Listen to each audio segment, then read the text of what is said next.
Please, let me in. Lady!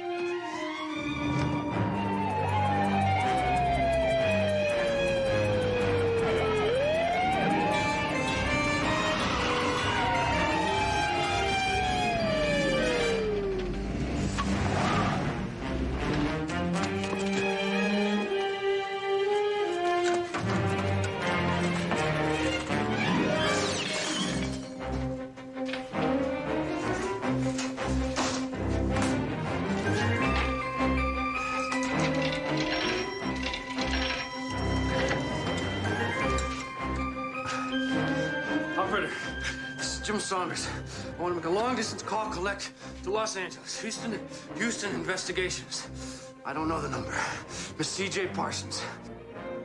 Tuesday, this is the best suntan lotion in the world. My boyfriend says these salmon eggs will catch anything that swims. This insect spray is guaranteed to give the bugs malaria. Well, thanks, you two, but this is just a one-week vacation. I'm not going on a 6-month expedition down the Amazon. I have here a Mississippi night crawler, considered ambrosia by our pescatorian friends. You little rascal, stay there. Right. Yeah, my hands are full, Uncle Roy.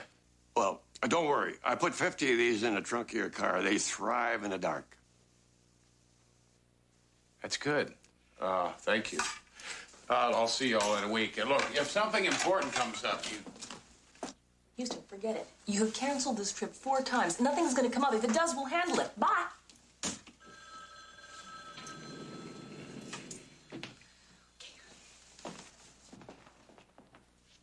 CJ, it's a collect call from a Jim Saunders. He says it's an emergency. I'll take it. Jim, hello. What is it? Oh, CJ, thank God you're there. I'm in Bancroft. Julia wanted me to come up here and take care of a couple of things, but... Check what things out? Hello?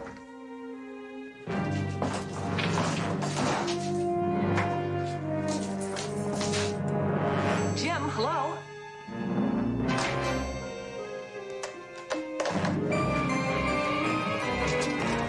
That's my car!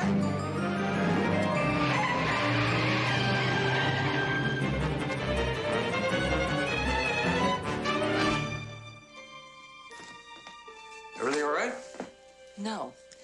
I just got a phone call from Jim Saunders. He works for my very dearest friend, a girl named Julia Martin. It sounds like he's in some kind of trouble, Roy. I'll try and stop Houston. No. Matt's on his vacation. If CJ's friend needs help, he's got it. And you're looking at it. Thanks, Roy. Where do we start? Well, first of all, we place a phone call to Julia Martin to find out what this is all about. Where can I find her? Good question. She's a bit of a globe hopper. She has offices all through Europe. Why don't you try calling the London office first, Chris? And you and I are going to take a little trip to Bancroft, California.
Wanted him alive, you idiot! Oliver, the man's car went out of control and it blew up. Now, what was I supposed to do? What about the bank records he stole from me? They went up in smoke along with him. Well, congratulations, gentlemen. We just graduated from embezzlement to murder. We might as well just cash in our chips and disappear. Why? We're the only ones that know Saunders is dead. If anybody finds him, they'll think it was an accident. Sheriff's right, Mr. Bancroft. You convinced all the folks in town that Saunders worked for a rival oil company. And that company was planning to slant drill in our fields, pump all the oil out, and cheat everybody here in Bancroft out of that oil money that you promised them, and that's what we tell them. Well, we can't hide the truth forever. I mean, once Saunders doesn't report back to Julia, she's going to send in others to investigate. They're bound to find out that we've been borrowing her money to drill for oil, right? Yeah. How much money's left in Julia's account? 400,000, give or take. I think I know exactly how to handle this situation.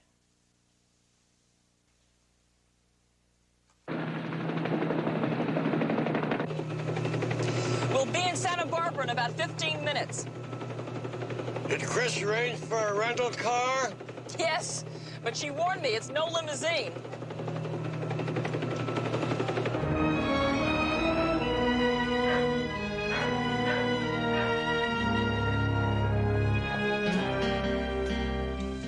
Grell. Take Saunders' car up to that old shack behind the landfill. Stash it in there. And hey, get out of uniform. Okay?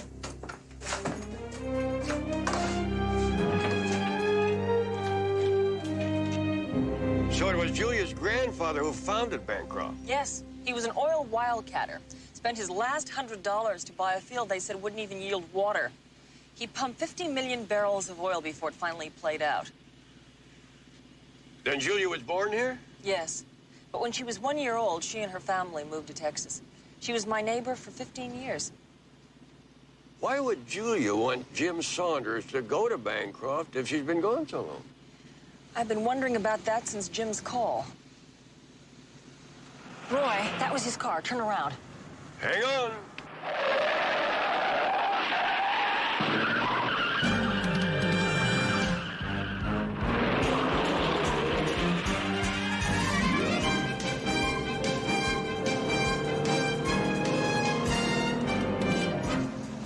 You sure that's Jim's car? I sure am. He's got personalized license plates. Well, in that case, he won't mind saying hello to an old friend.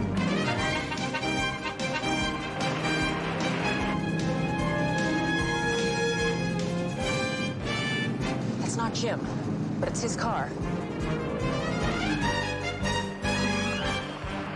Well, let's pull him over and find out what's going on.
CJ! CJ!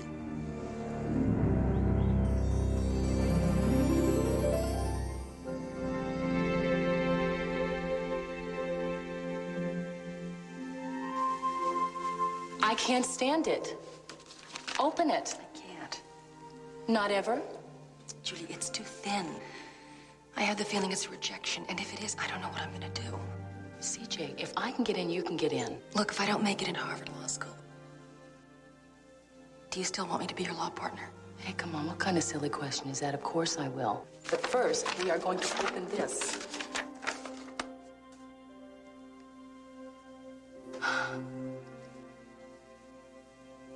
Well, you're in. I'm in. I'm in. You're in. I made it. CJ? CJ? Are you all right? How long have I been out? No more than a minute. We hit pretty hard. Are you sure you're all right? What about Jim's car? Gone. Roy, something terrible has happened to him.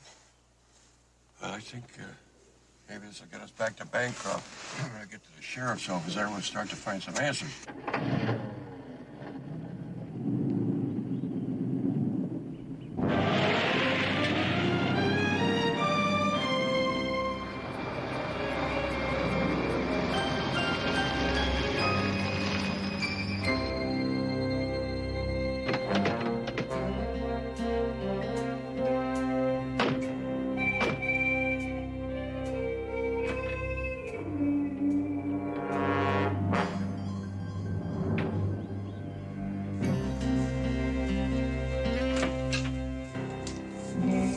Morning. Howdy. We are looking for a visitor to your town, young fellow named Jim Saunders. Tall, early 30s, dark hair. Aha. Well, now, this Saunders fella, does he drive a spiffy silver sports car? Yes, he does. That was parked in front of the hotel yesterday. You might inquire over there. Have you seen him today? No. Are you sure about that? Do you have some reason for doubting my word? I'm sorry, but Jim called me yesterday and asked me to meet him here. The conversation was cut short. It sounded like he was in some kind of trouble. Trouble? And a few minutes ago, some stranger driving Jim's car ran us off the road. Huh. Well, it does sound like you have cause for concern, and I'll look into it. But I gotta warn you, I'm only a two-man department, so I can't make any big promises, but I'll ask around. Well, thank you very much. We appreciate anything you can do.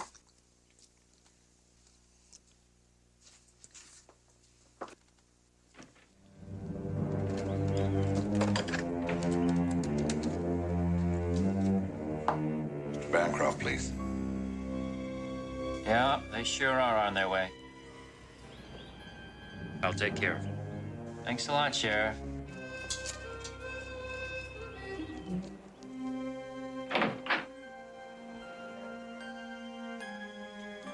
Good day, folks. Welcome to Bancroft. Help you? Howdy. We're looking for a friend, a young man named Jim Saunders. Yeah, he checked in yesterday. Checked out a few hours later. Said an emergency came up. Any idea what the emergency was? He didn't say. Interest you folks in a couple of rooms? Yes, I think you can.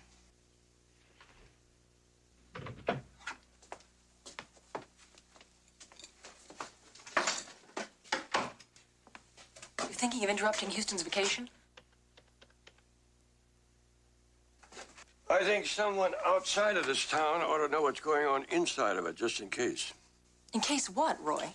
Just in case we end up disappearing like Jim Saunders.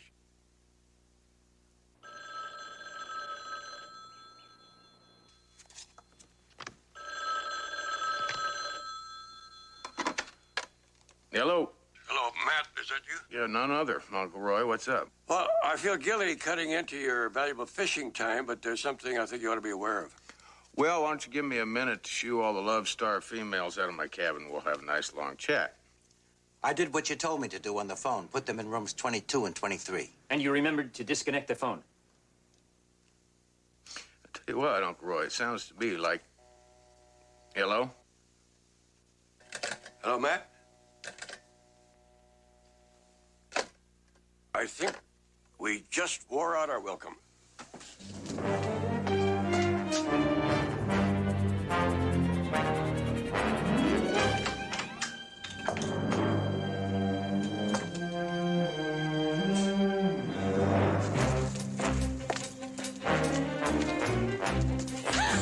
My name is Moonshine Moody. I understand that you folks are looking for Mr. Saunders. You know where he is? Come on, follow me.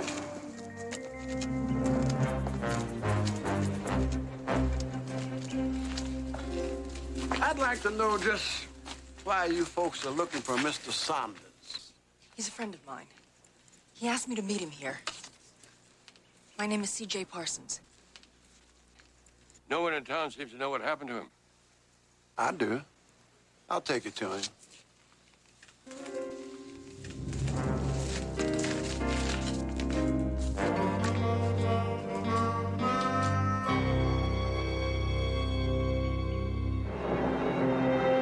What's the word on Julia Martin, Chris? I haven't been able to locate her anywhere, Houston. I tried all her offices. London, Paris, Rome, you name it, I phoned it. But keep trying and keep in touch. I'll check in from Bancroft if I haven't heard from him.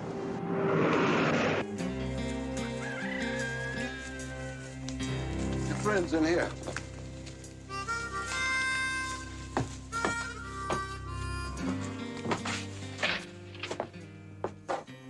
Jim?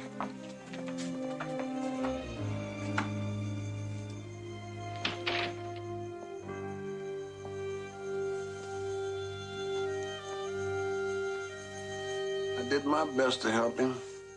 All busted up inside from the crash. I'm sorry, miss. Real sorry. But the sheriff's the one who did it. They're all involved, every one of them. Involved in what? Before your friend died, he gave me these.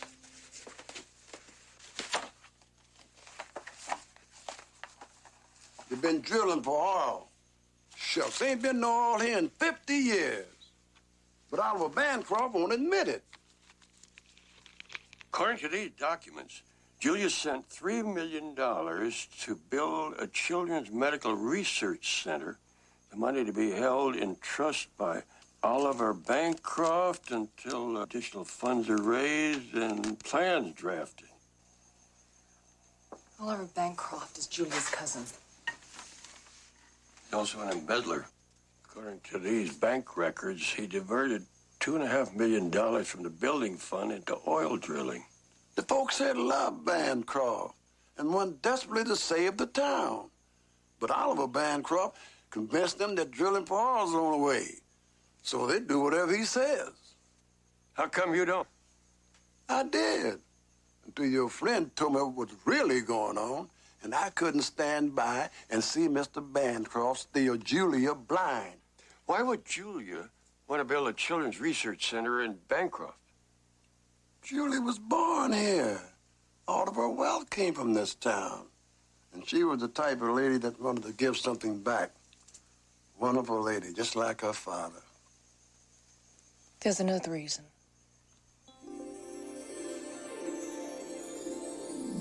Julia? Everybody downstairs is waiting for you. Hey, we made it, didn't we? 4 years of college and 3 years of law. And we're just getting started.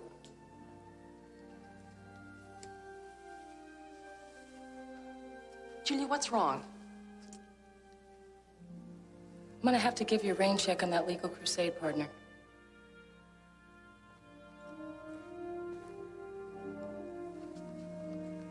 The doctors finally found out why I'm feeling so tired. And it seems I've got myself a slightly terminal blood disease.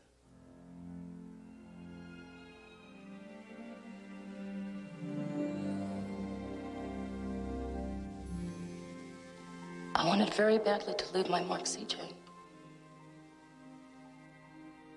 I wanted very bad to leave something important behind.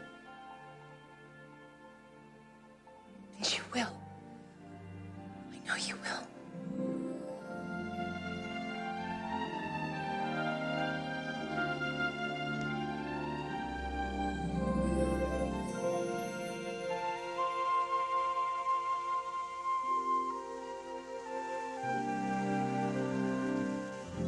Julia must have gotten suspicious. Sent Jim Saunders to check on her research center. Once he got here, he probably tumbled to what Bancroft was really doing. Mr. Bancroft convinced the whole town that your friend was with a rival oil company out to cheat him. And these people here do anything to protect their little town. That's how come nobody would help Mr. Saunders. Julia trusted her cousin so completely. When she finds out about it... It'll probably be too late. Because her cousin's leaving town. What's left of Julie's money in the bank the first thing Monday morning. I overheard the sheriff talking about it. That means we've got to get to Santa Barbara as quickly as possible, round up legitimate authority, and come back and clean house.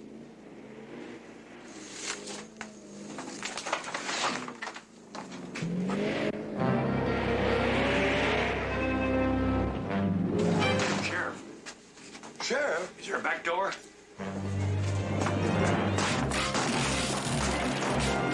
There he is now.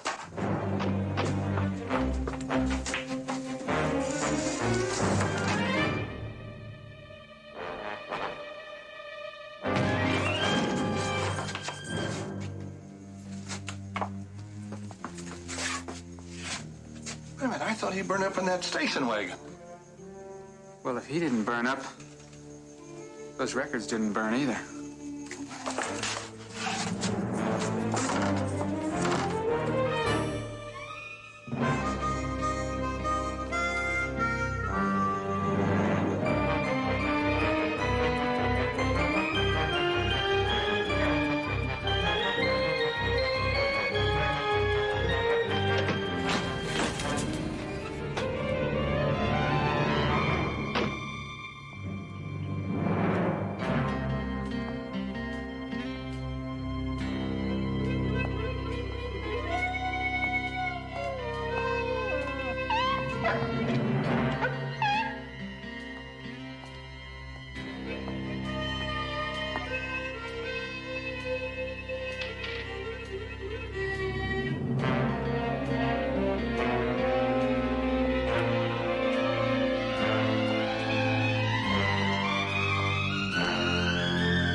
is pulling into Bancroft now, Chris. What have you got? A telegram from Julia's financial advisor in New York asking CJ to meet Julia and Bancroft today. I'll pass that along to CJ when I find her. You don't understand. We've done nothing wrong. Nothing but murder and grand theft? Jim Saunders was the thief. He stole some valuable documents from me and tried to get away. Documents proving that you embezzled millions from your cousin. I was justified in doing that. To save Bancroft and to make it the boomtown it once was, I spent every penny of my own drilling for oil. And then you started using Julia's money. Temporarily. Just long enough to strike oil. That money was earmarked for a children's research center. Research center be damned. I mean, the only thing that's going to save this town is oil. These drilling records and geological surveys conclude that there is no oil. They're wrong. I mean, they said the same thing to my grandfather 50 years ago, and he brought in gusher after gusher. Until all the oil was gone. No. On his deathbed, my grandfather swore to me that he had barely scratched the surface, and he made me promise to keep drilling and put Bancroft back on the map. So you're going to keep your promise by running out with all Julia's money? What do you think your town is going to think when they find out what you've done to them? I don't want to run away. I've dedicated my life to finding this oil. But people like you and Jim Saunders have left me with no choice.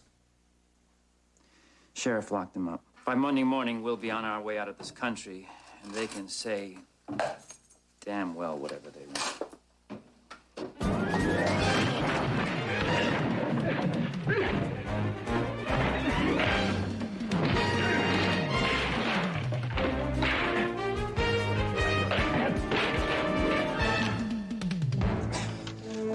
Lock him up!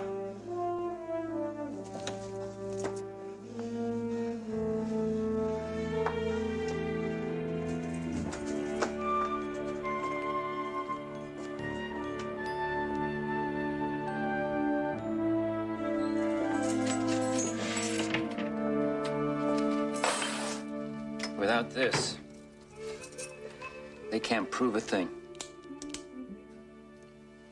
And if they make any more trouble, I'm gonna do whatever's necessary.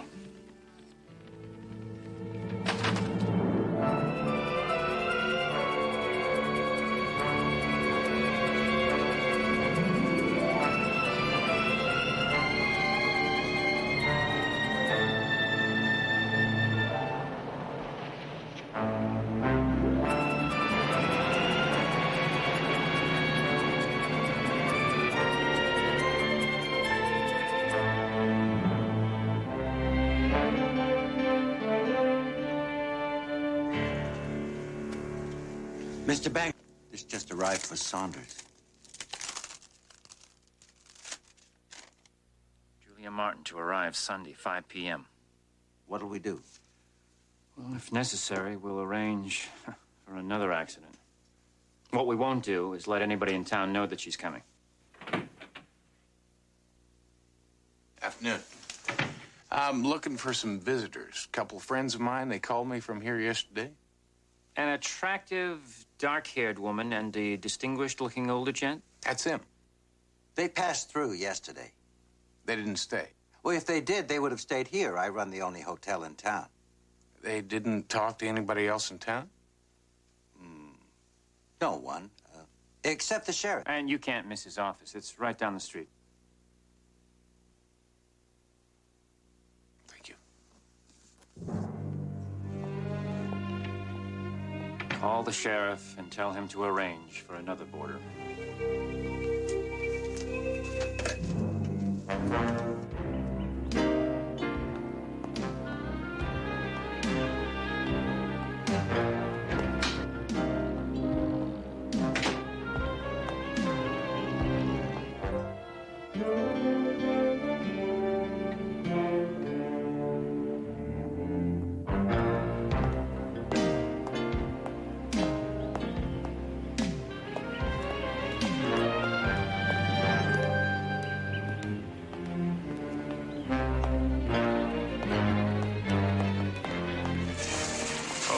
Where'd you get this?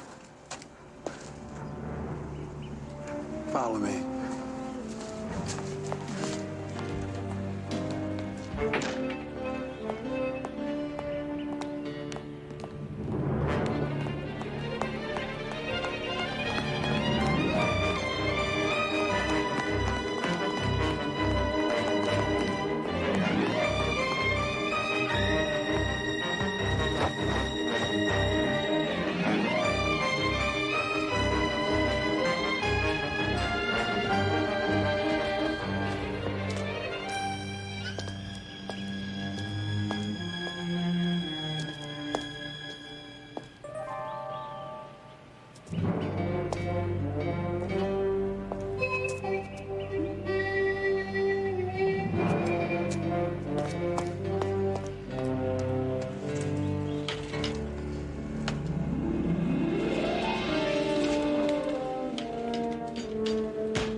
One hell of a welcome wagon. Yeah, it's all right. But your two friends are in jail. Why? They know too much, just like Miss Parsons' friend, Jim Saunders. He in jail, too? No, he's dead. And we're gonna be dead, too. We don't get out of sight. Jim Saunders died because he knew too much. But there's only two of us. They got the whole town. Those are rotten odds. I'm a sucker for long shots. Come on.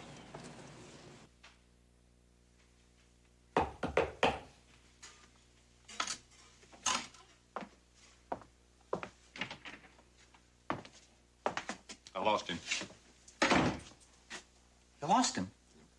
How the hell do you lose a grown man in broad daylight in a town this size? He hasn't gone far. His car's still here. Well, then go on. Get him before...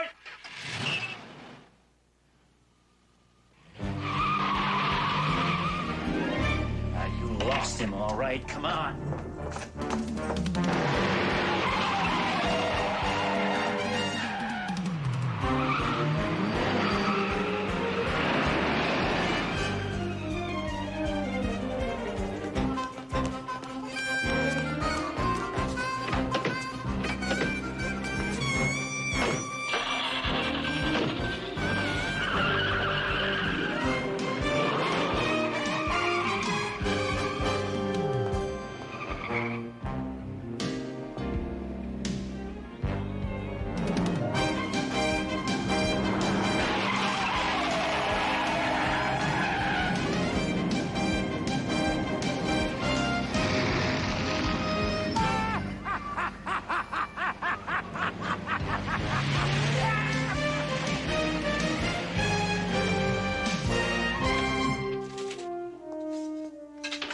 Howdy. Can I help you? Well, I just stopped by to parole some friends of mine. Come on.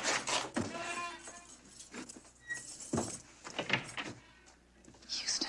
Come on, unlock it. Make it fast. You're spoiling my nephew's vacation.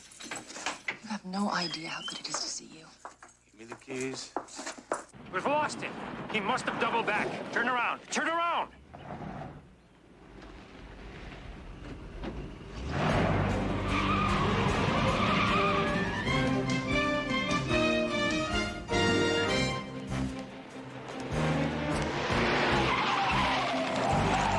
Time for some fancy driving.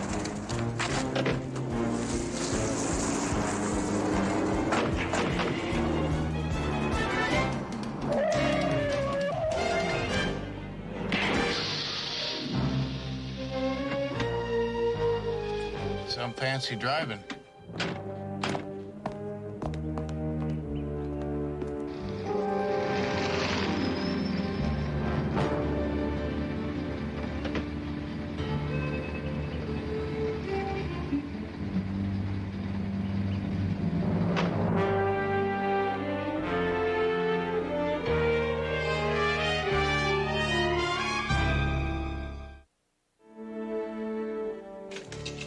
Okay. Everything's ready to go. Good. Julia's plane will be landing in less than an hour. Okay, folks, it's checkout time. I'm afraid the Houstons are about to embark on a little trip. One way, that is. As for Miss Parsons, I think it would be pleasant for Julia to see a friendly face when she lands, which will also be the last thing Julia sees. Tell me something. How are you going to explain the murder of two innocent women? They'll die, tragically, when Julia's plane is blown to bits in a refueling accident.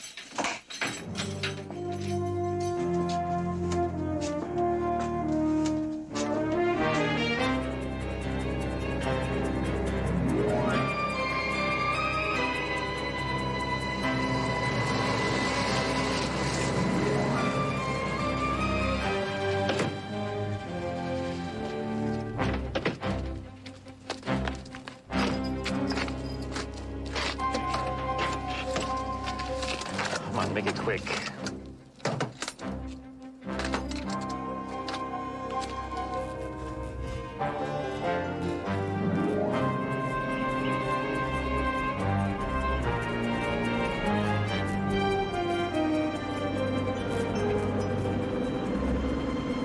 Couldn't they ever happen to teach you how to slip out of handcuffs? Had a lot of class tests and escape techniques. I flunked everyone.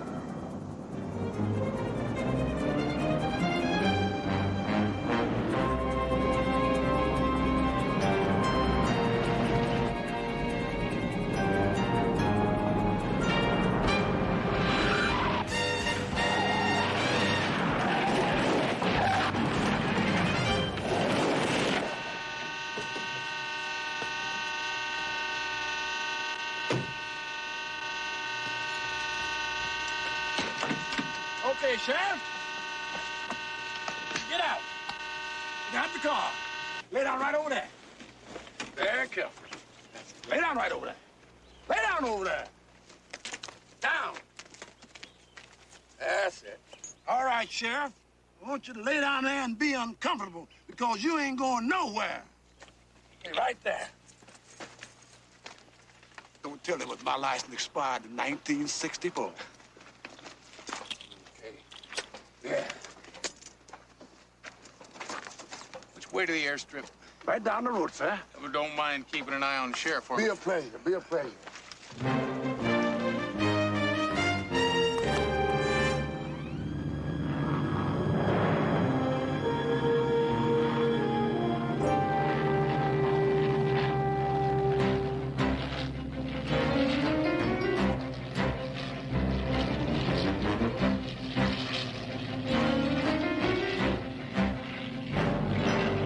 All set. When the plane lands, it'll pull over here to park. When the front tire touches that cable, she'll blow.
On the ground!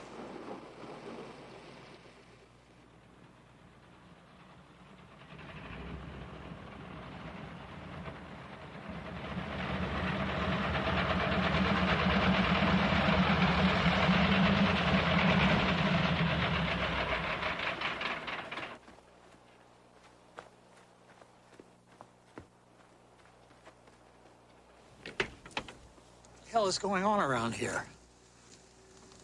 It's a long story. You must be C.J. Parsons. I'm Julia's financial advisor, Bruce Severs. Where's Julia?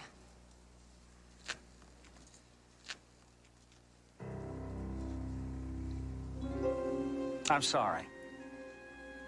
She was already dead when I sent you the telegrams asking you to be here. What happened? After 10 years in remission, the leukemia returned.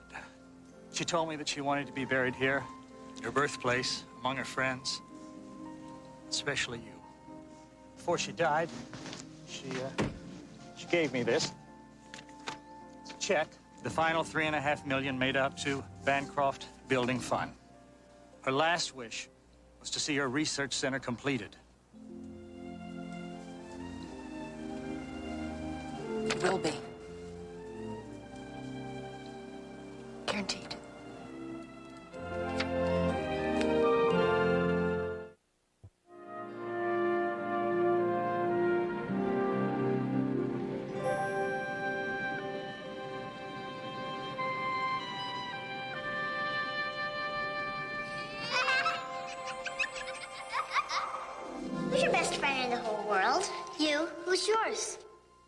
Betty Lou Montgomery.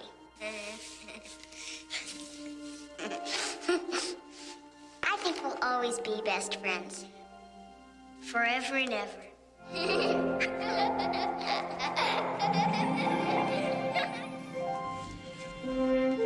Hey, what are you smiling about? Nothing. Nothing. Let's go to dinner. Okay. Smiling about nothing.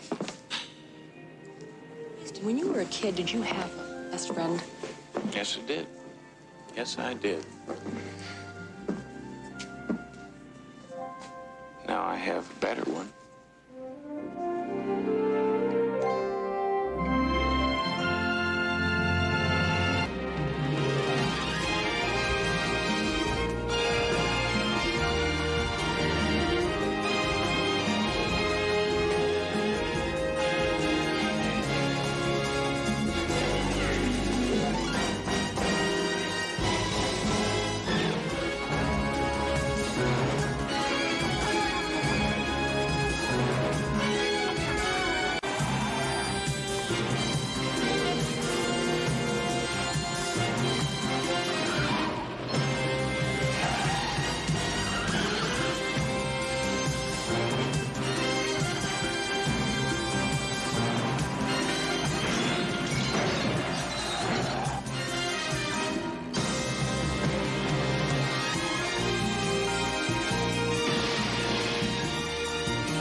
It's a beautiful setting for a wedding, isn't it? Yeah, Paul always had a weakness for the ocean. And pretty ladies. Just following the lead of my best man and best friend. In fact, if it hadn't been for Houston, Bonnie and I never would have met. Matt used to come and drag Paul out once a month to go sailing. That's where we first ran into each other. Literally. Bonnie was in a little Hobie cat. I was the wheel of Houston's boat. And then I saw this beautiful brunette. And I just couldn't take my eyes off of her. That's right. He steered off course, damn near sunk my boat. How does it feel to be the catch of the day? Catch of a lifetime. Hi, girls. Bonnie?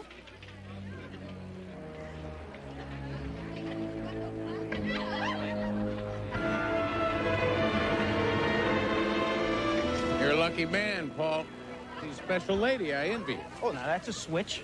What's that supposed to mean? Houston, I have envied you since day one in college. Rice University's BMOC, class president. You were fighting off more cheerleaders than you were tacklers. Good days. Best of yet to come, my friend. I agree.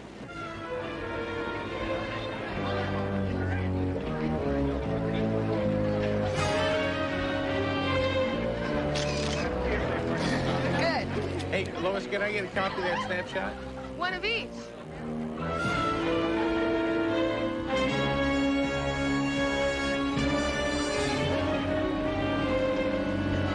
When do you leave leave for Acapulco? Tomorrow. Tonight it's the honeymoon suite at the Majestic Bay Hotel. And then first thing in the morning, it's up, and away.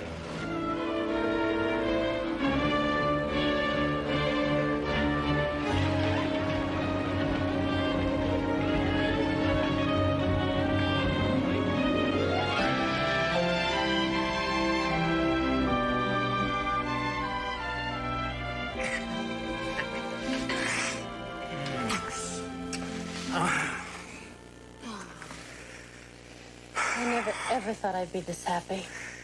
Hey, you better get used to it. I have a confession to make. You do. Don't worry about it. I took you for better or worse. Good. Because I'm a tickle freak. Oh, well, all's fair in love and war. Oh.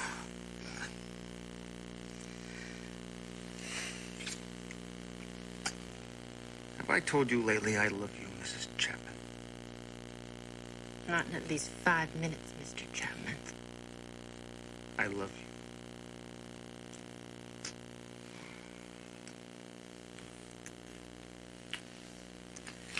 you. Room service. Surprise. Don't you go away.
Still piecing it together.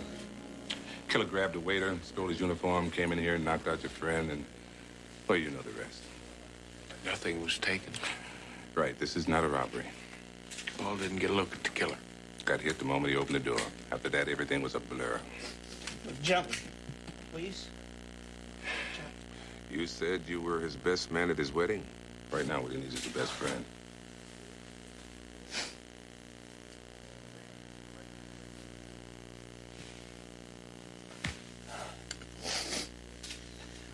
I watched it happen. There was nothing I could do. Bonnie kept calling to me for help, and all I could do was watch. Nothing you could do. I better go with her. No. I have to. Oh, I have to! You can't go with her, damn it! She's gone, Paul. She's gone.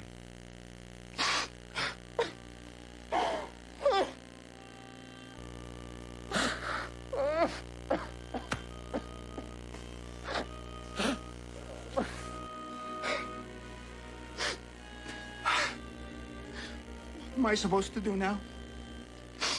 I can't go back to that house without her. You're gonna come home with me. We gotta find out who did this, Houston. We have to. We'll find him.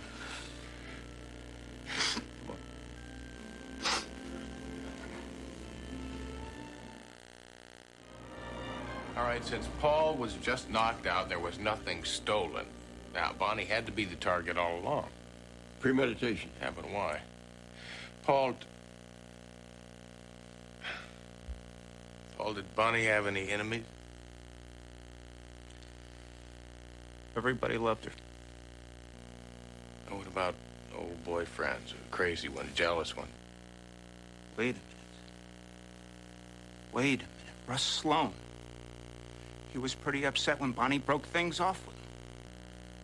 My God, That's it, Matt. He could be the one. You sure you're not reaching? No, look, he kept phoning her. He was threatening her. He was pleading with her. He even took to following us around with binoculars. Well, let's go pay a visit to this Russ Sloan fella. Come on.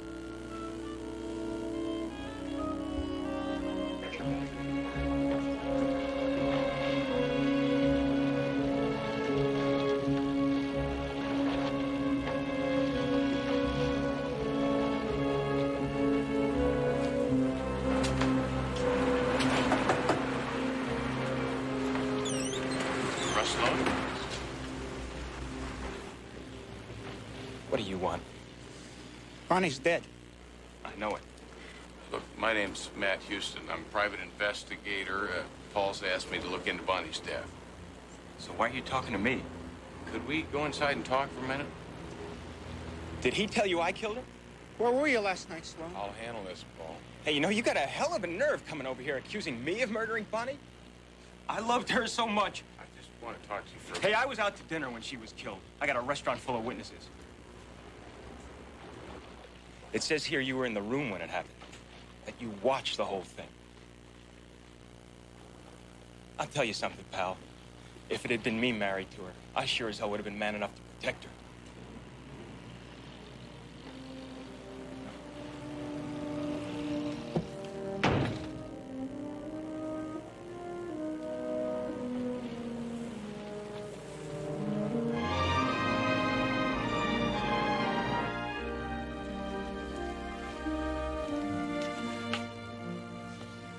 I can see by the look on your face, the ex-boyfriend lead turned out to be a dud. Hell, I won't know for sure until I check out his alibi. What'd you come up with? Police forensics came up with one single stray fingerprint, too smudged to be categorized. Houston, we've been going through the guest list of the wedding. To be honest with you, we don't know what we're looking for. Paul is on the razor's edge. He's a grown man, Matlock. He can take care of himself. Well, I'm not so sure. He loved Bonnie with every ounce of strength he had.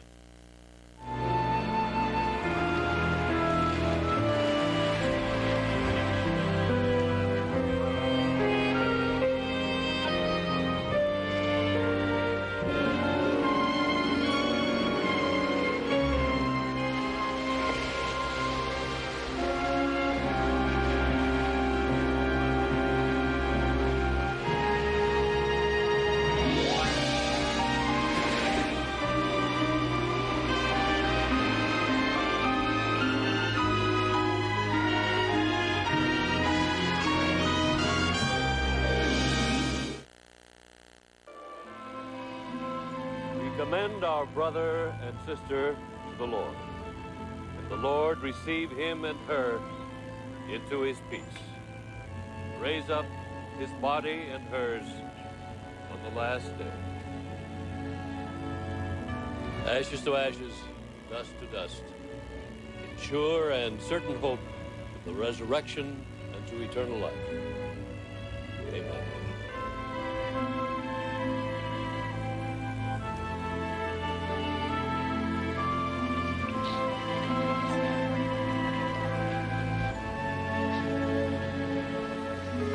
Could have prevented this. Had no way of knowing, Houston. Paul was my best friend. College, we were always around to give each other a helping hand. Well, he's gone.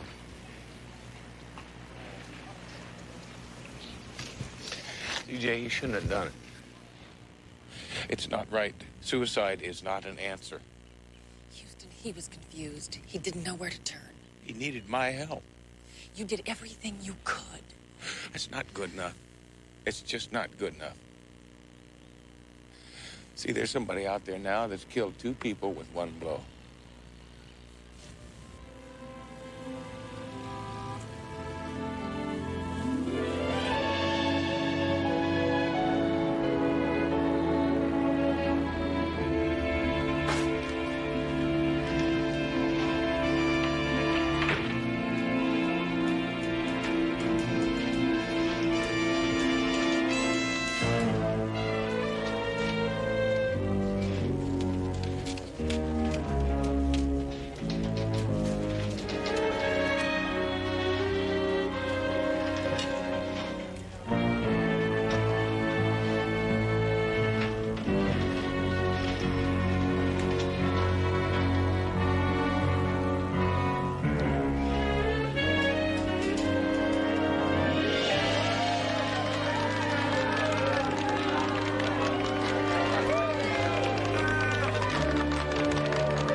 thought you'd be interested in this. Who was she? Mary Ann Klein, actually make that Crawford. She was married 6 hours ago. A serial killer? That's what it looks like. Just claimed his second victim. His third victim, Hoyt. I heard about Paul's suicide. I'm sorry. Look, we have got to stop this man before he kills again. We're doing everything possible. We haven't got a single clue. Well, look, don't serial killers usually use some kind of a pattern? Don't you think I know that? And we're looking for that pattern. Look, Houston, this killer could strike again tomorrow and disappear for 2 years. He or she could be in another part of the country by now. Could also be stalking his next victim right underneath our noses. Right. Hopefully, forensics will come up with something this time. Until then, all we can do is wait. Houston! I don't suppose I could talk you into leaving this to us. With my best friend and his bride dead? Well, just be patient, old buddy. I can't be patient.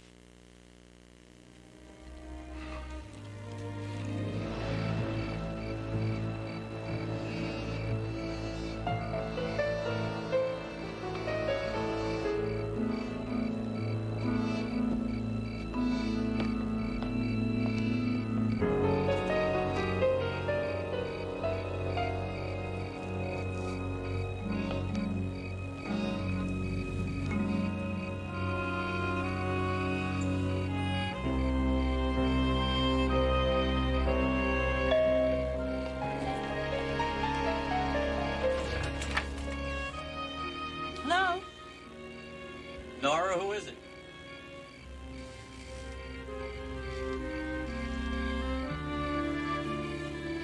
Curtain time in 30 minutes, dear. You better get started. Nora with love, no signature. Someone you haven't told me about? Skeletons in the closet? Maybe we should call the wedding off. And take back all those presents? You gotta be kidding.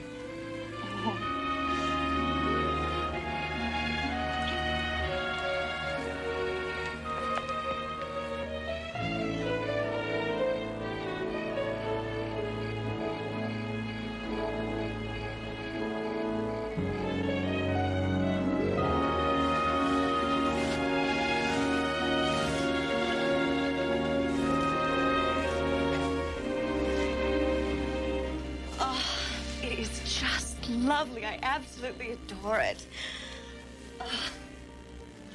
Thank you.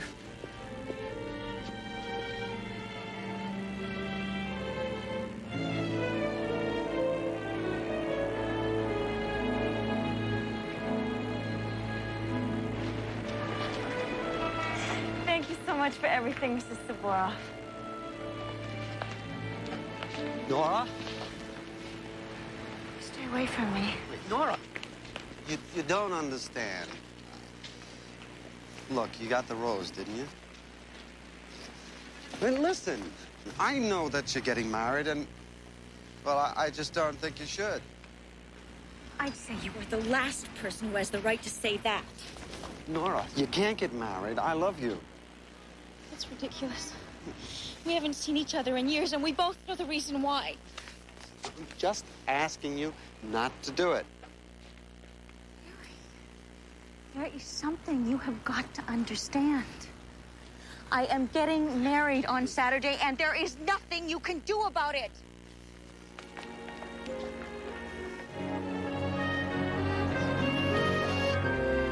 Still at it, I see. Yes, and realizing that Hoyt was right. There's not enough here to establish a pattern. One thing is for certain, the killer does his homework. See, he always seems to know all the details about the victims' weddings, even right down to the fact that he knows where they're going to spend their wedding night. So we're trying to find out how he knows. Baby's putting together a list right now of all the merchants and vendors that serviced both weddings. The caterers, the musicians, the people who make the place cards, the whole works. And if one of those services was used for both weddings... It means that one of their employers could be our killer. Bingo. This is the only one that serviced both weddings. Parkdale Florist. This is a very small business here. I haven't had any regular help for years. But you did supply flowers to both those weddings. Yes. Well, it just seems like a coincidence that both parties decided to use you. Well, actually, I was the one who contacted them. As I said, this is a small business here, and I have to drum up as much as possible myself. How do you know these people are getting married? I subscribe to a clipping service. You see, they collect all sorts of news items to sell to various merchants. Me, I'm interested in weddings. And this clipping service lists every single one of them. What clipping service do you use? Mackenzie's clipping service.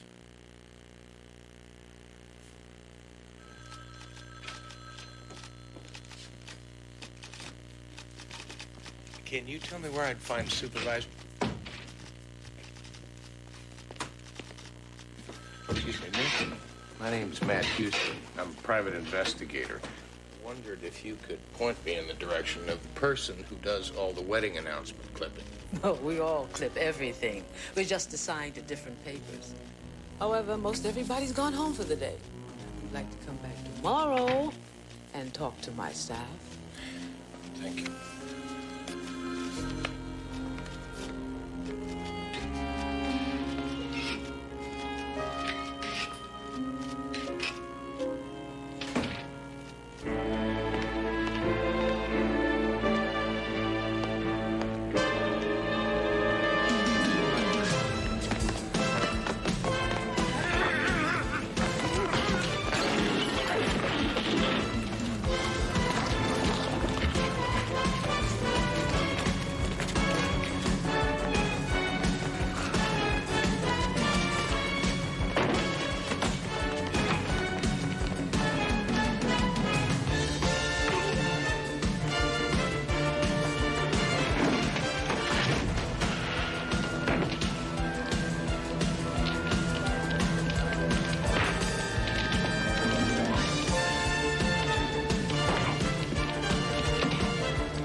Glad he's all right. Tell me, did you get a look at the assailant? Nope. Any idea who might be trying to kill Houston this week? Maybe. Do you people care if anyone tries to kill Houston? Nope. Matter of fact, I'm thrilled. Are you out of your mind? No, I'm just getting very close to the honeymoon killer. He's the one that attacked me. But you can't be sure of that. Look, Hoyt, I tracked the killer to a downtown clipping service. Now, no one followed me there, but somebody tried to kill me on the way out. I was getting too close. Honeymoon killer works at the Mackenzie Clipping Service. Okay, Houston.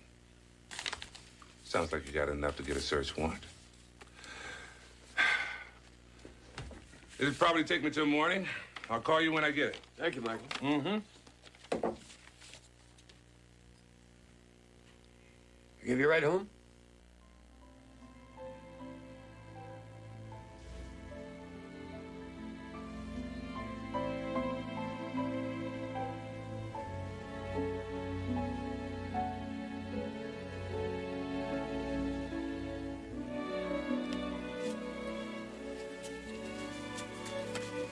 No.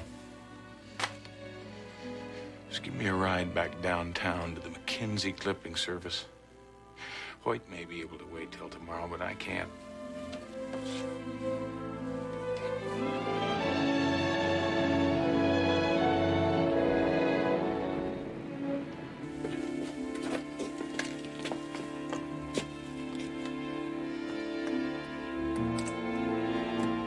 There is a trick in opening this kind of a door. I know. just gotta get a little bit to the left, and that ought to do it. If you would allow me, we used to teach this trick in the company in special classes. But I think it was my old rival Karpov who perfected the technique.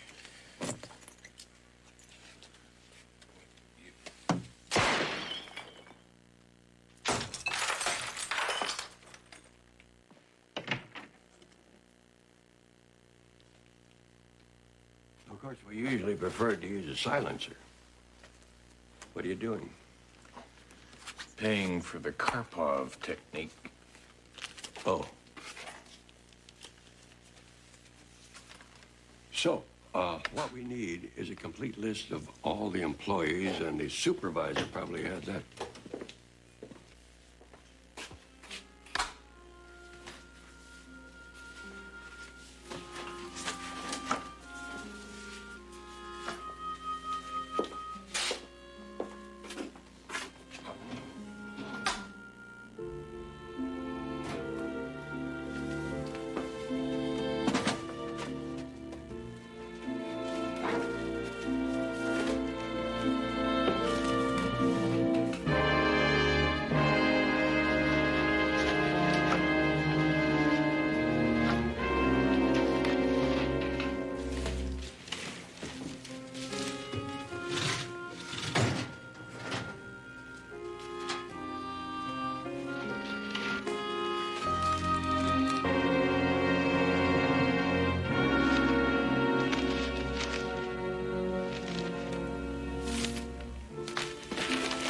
Find something?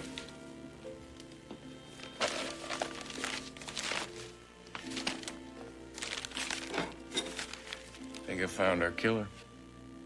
Perry Brandon. Clipping of Bonnie's wedding announcement, the second victim's wedding announcement. And here's one taking place tomorrow at the Queen of Angels Church. Our killer's next victim, it would seem. Seems like he's been doing his homework. Well, maybe it's time we asked him about that. So where do we find him?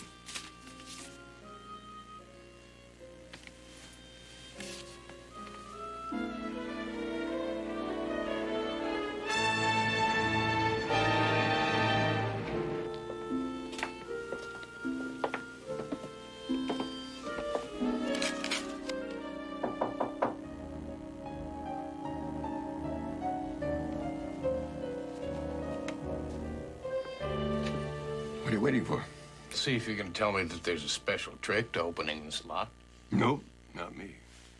However, Peerless Eddie Pierpoint, the lock-picking specialist at the company, had a technique. Always make sure the door is locked first.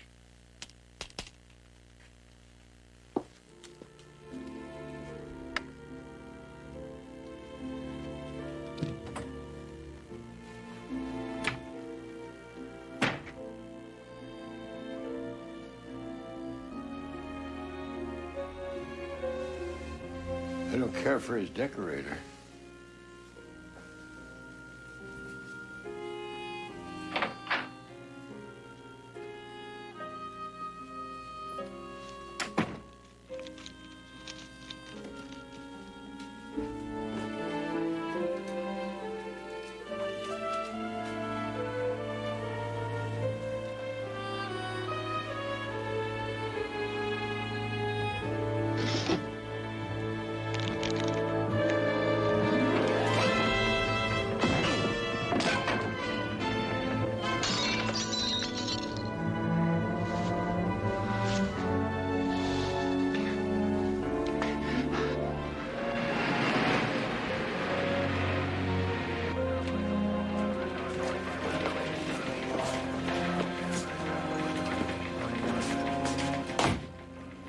Says you broke into his apartment, started rummaging through his things. He tried to stop you, and you beat him up.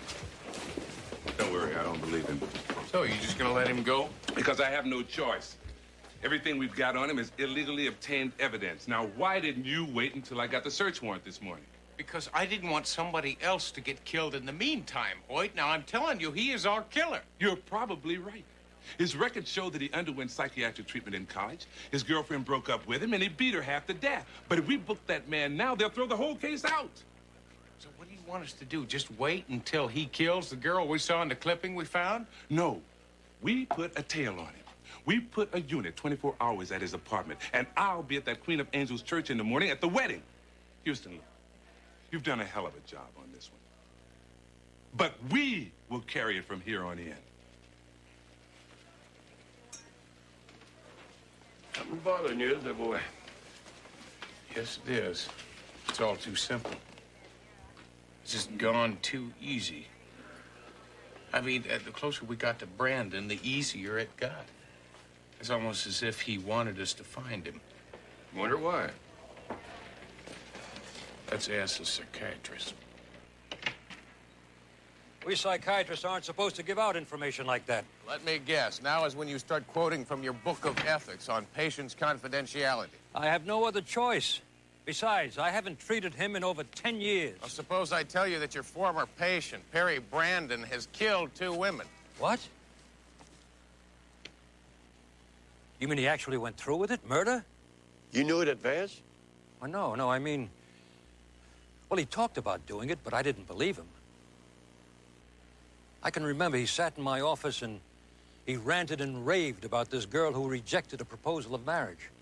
A girl that he'd spotted in one of his college classes. You know, Brandon was a shy type. He kind of admired her from afar. He started sending her flowers and letters from a secret admirer.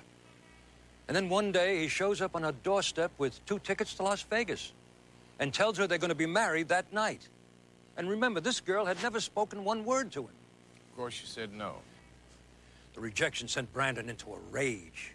He slapped her around. I remember he slapped her around quite a bit. That's when his parents insisted that he come and see me. This girl, what's her name? I'm sorry, gentlemen. I've told you too much already. Look, Doctor, if you don't give us the girl's name, she's going to die. Ethically, I can only tell the intended victim, her family, and the police if I'm convinced that a murder is about to take place. Frankly, you've convinced me that one is. Well, that's good. That's good. So give us the girl's name, then you can go back into your office and be ethical as hell. Call the police. But just give us the girl's name. Her name is Nora. Nora Fulton.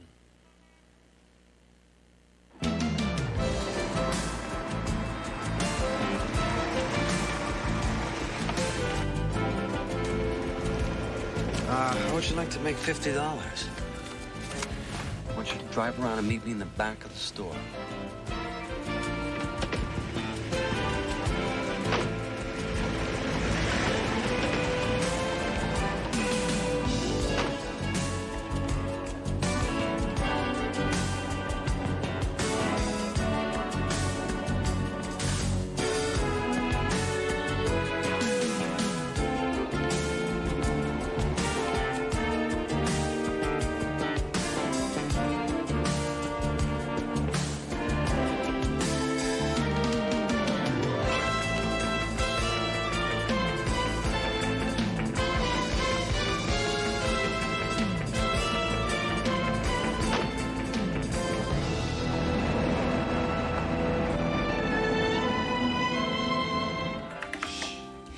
Nora Fulton.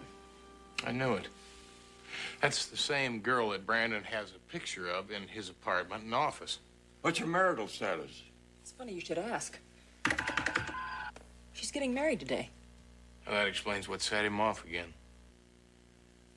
Why would he want to kill those other girls if all he wanted was Nora? Don't you see, if he just killed Nora, he would be a prime suspect. Remember, he attacked her in college. So he killed those other brides so it would look like a serial murder? That explains the stuff that we found in his office. He was reading up on serial killers. He wanted the police to believe that the killer was somebody who hated all brides, not one in particular. He made that other announcement to throw us off, which means, Which means that Hoy's at the wrong wedding. And we've got about 5 minutes to get to the right one.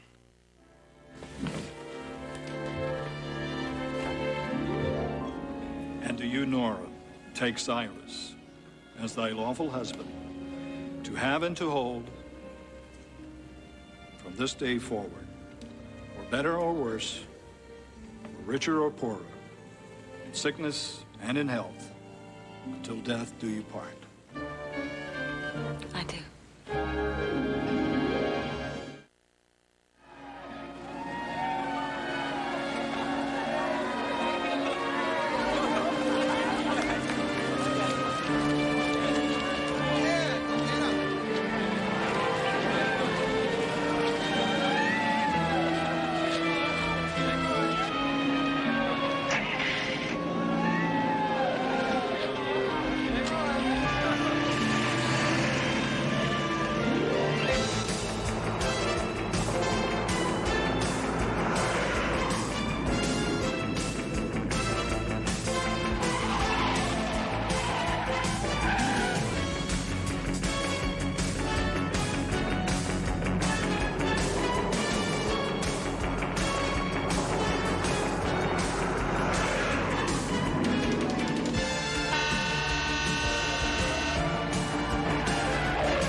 Excuse me, can you tell me the wedding party, where'd they go?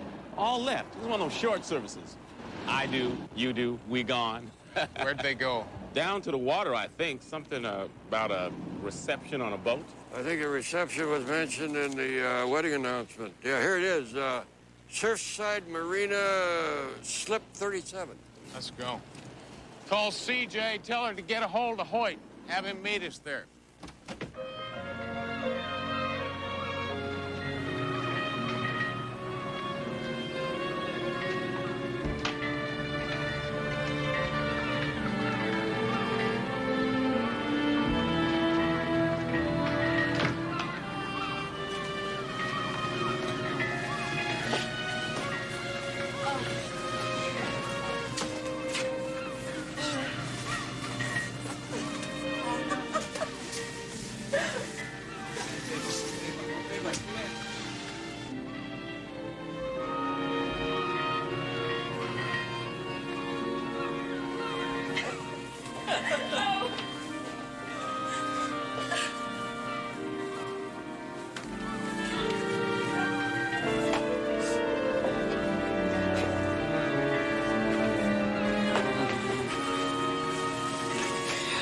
Such romantic. Absolutely incurable.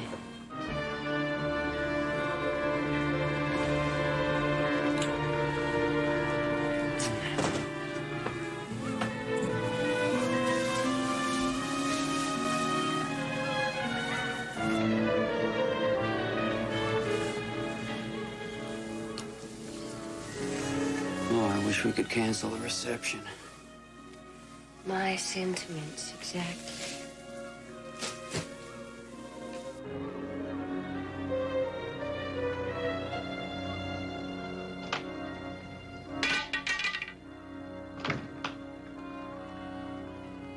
It's too late.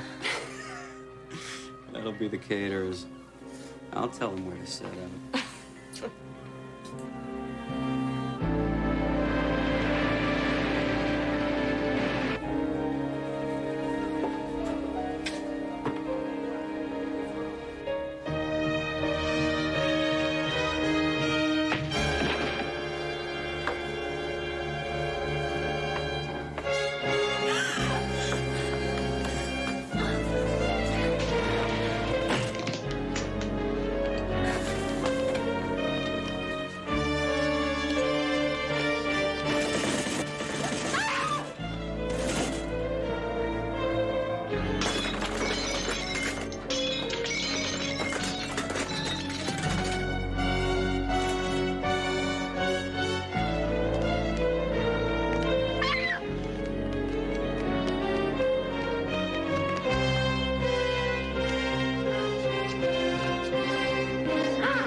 Check on the girl. Right.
Shoot me. Please don't kill me. Please don't kill me. Please. You know, I've been looking forward to this. But you're just not worth it.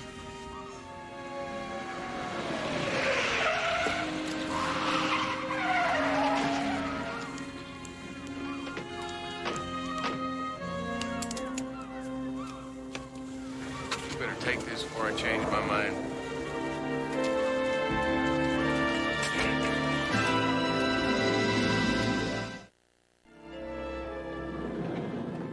Never in your life will you have tasted such wine. Truly the elixir of the gods. Oh, you've already got me drooling. I just think $1,000 a bottle's a little steep.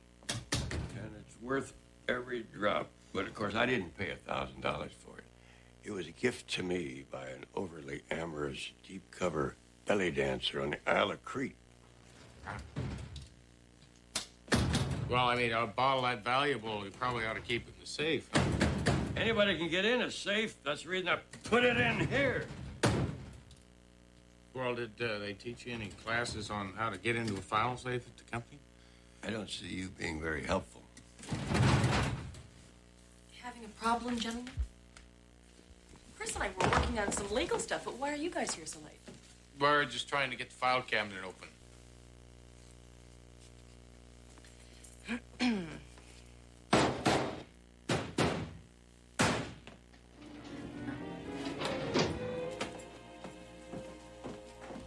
Anytime you need some help, Let us know.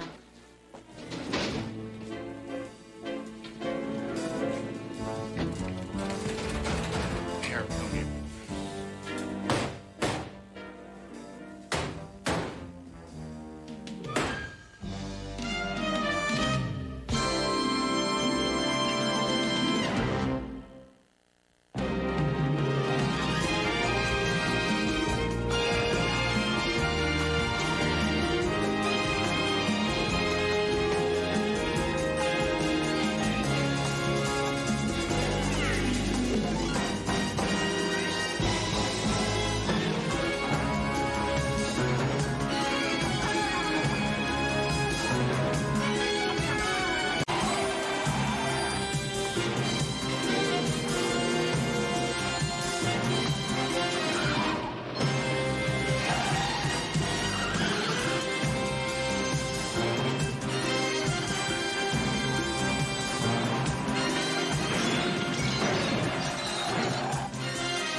You know, you'd think, with all these men around, I could find one even vaguely interesting.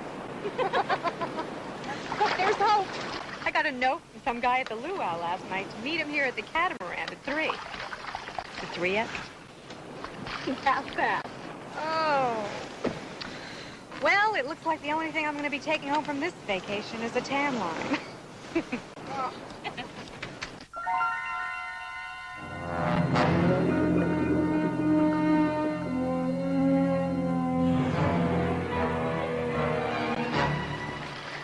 Didn't you tell me that you have a fiancé in Chicago? Sure, but a girl's entitled to bring back a souvenir, isn't she? I see.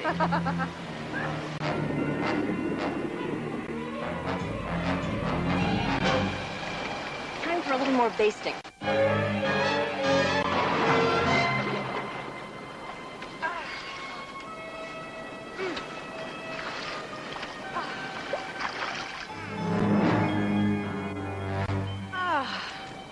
sun is brutal.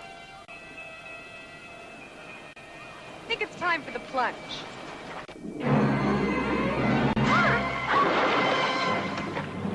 Water must be real cold, huh?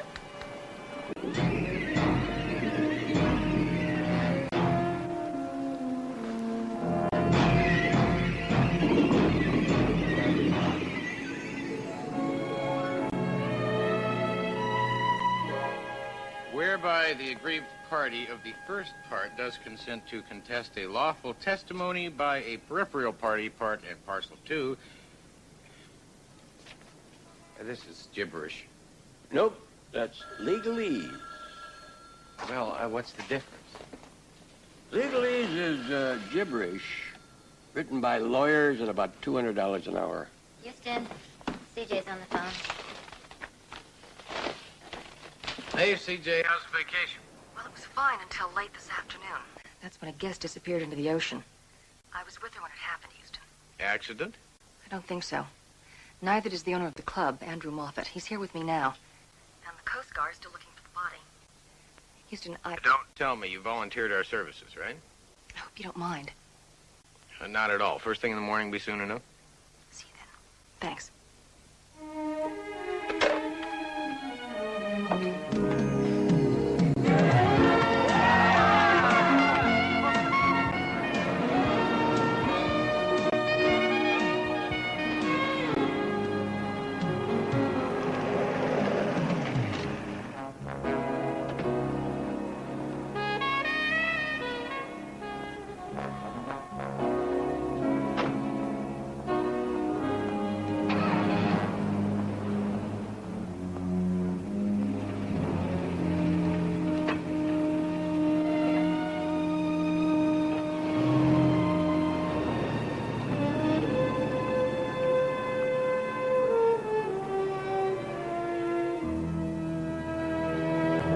I made a terrible mistake, you see. 3 days ago, another girl died. Janet Rogers, another guest of the hotel. She was found dead at the base of a sea cliff. The next morning, I received this note.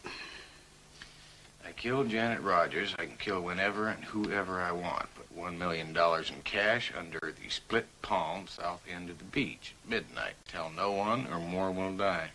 Nice basic extortion. I thought the note was some sort of a sick joke. You see, Janet Rogers' death looked like a simple accident. And the local surf punks have been harassing all the club owners in the area. Graffiti, smoke bombs. So you never really took the threat seriously? No. I never phoned the police. And I never made the payment. I guess I might as well have drowned Beth myself. Well, you made the mistake of omission, Mr. Moffat, but you're not guilty of murder. Most important thing is that we try and prevent another one. CJ, you better get on the phone to Hoyt.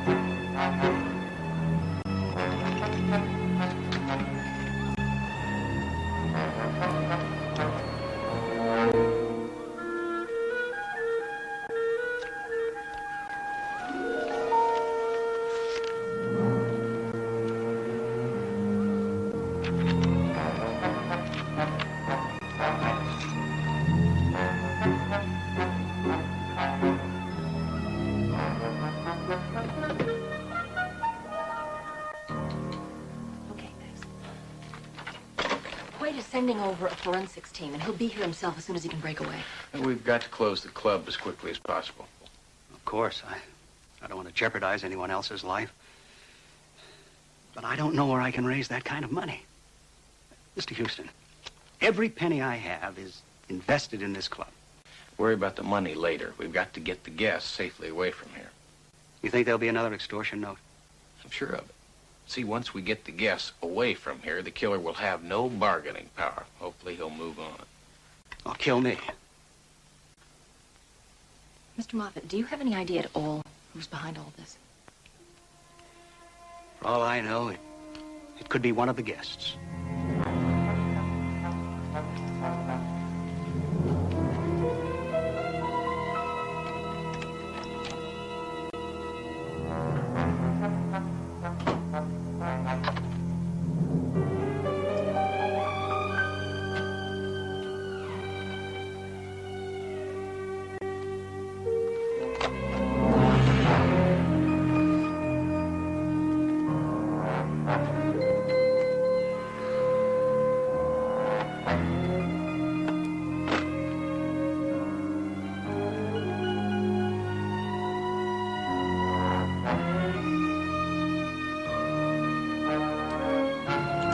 That's picture Janet Rogers, the first victim. Oh. And this is a picture of Beth Thompson, the second victim. You have photos of all the guests at the hotel. We try to take arrival photos of all our guests. They get a picture as a souvenir, and we use the pictures to keep track of who's who, remember them by name. It gives the hotel a more personal touch. Okay. We have copies of all guest lists, employee records, businesses who supply us. Roughly anybody who has anything to do with the club is right here. Terrific, thank you. You're welcome. Houston, I'm going to take all this info back to the office. Uncle Roy and I will put Baby to work on it. The Coast Guard still hasn't recovered a body. I'll keep you posted. Okay. I still don't understand what you're looking for. I don't know, a foothold. Maybe an employee with a past, a guest with a grudge. Maybe a connection between the two victims is something that might let us know why this is happening and who's doing it. Suppose it's just someone who figures my club as an easy target for $1 million scam. We pray that he makes a mistake. I'd like to see the spot where the first victim fell. All right.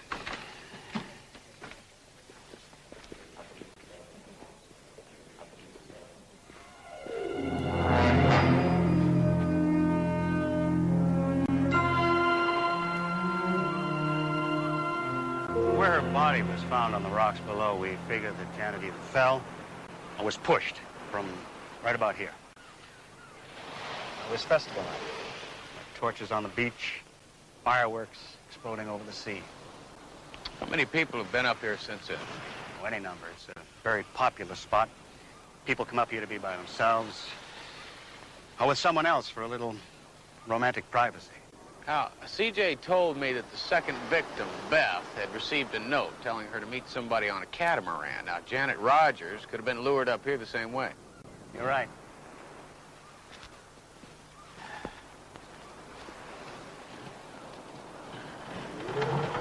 Hold it.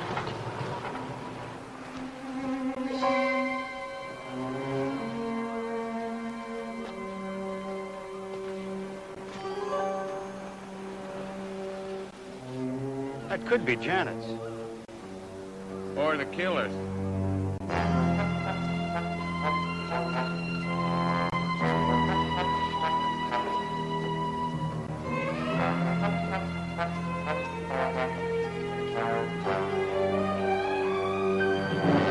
Some vacation. I'm here for less than 24 hours and I have to leave. I'm sorry, Miss Johnson. It's for your own protection.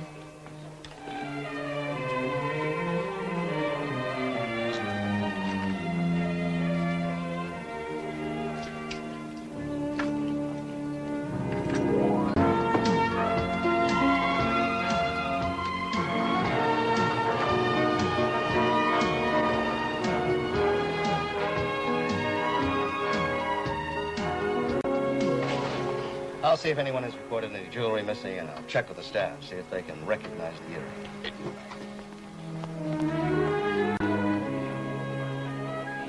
Oh, Mr. Houston, this is for you.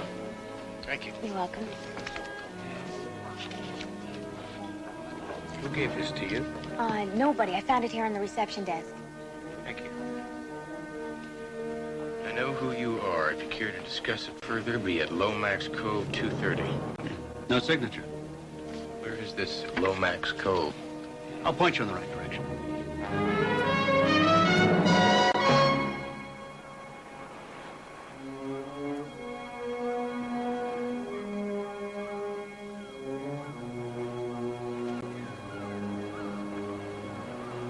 Actually, I thought you were a lot smarter than this.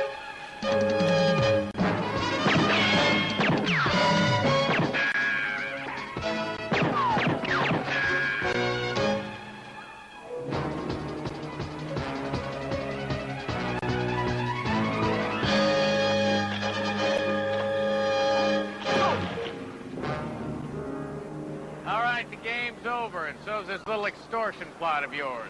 Mine. You're the one who killed Janet Rogers. Wrong. I'm a private investigator. I've been hired to find out who killed her. Who the hell are you?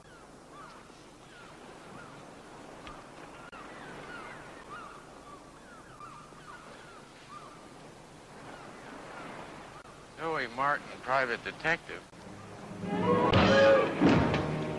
We're on the same side.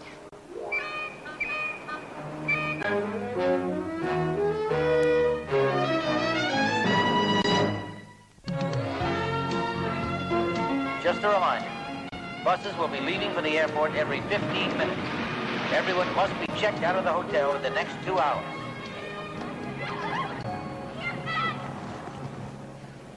Houston, you're just lucky I had the presence of mind not to kill you. You did try and kill me. I'm just lucky you can't shoot straight. You're just jealous because I'm a lot farther along in this case than you are. Wait a minute. You want to know how far along I am on this case? I'll tell you, I'm far enough along that I can book you on suspicion of murder. Me? Yeah, you. See, I found your earring up on that cliff where the first victim fell to her death. Huh? Huh? Well, if you were a trifle more observant, Mr. Houston, you would notice that I'm wearing 2 earrings. Unless, of course, you're dumb enough to think that I carry a spare. And if you knew anything about jewelry, you'd know that those are antique. Handmade, very rare. An heirloom. There are only 2 pair in existence. One belongs to me. And the other to my sister. You mean to tell me that the first victim, Janet Rogers, was your sister?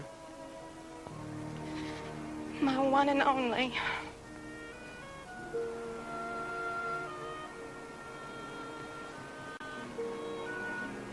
Sorry.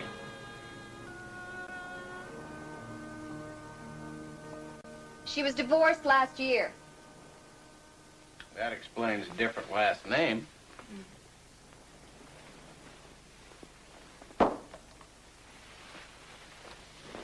She never quite got over the divorce.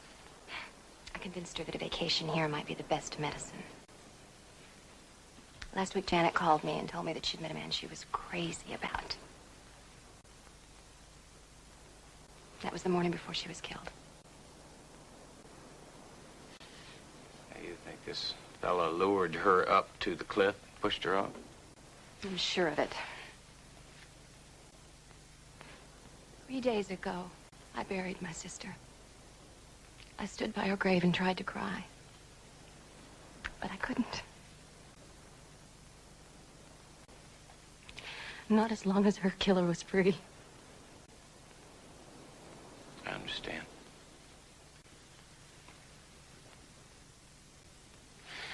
Look, what made you pick me for your #1 suspect?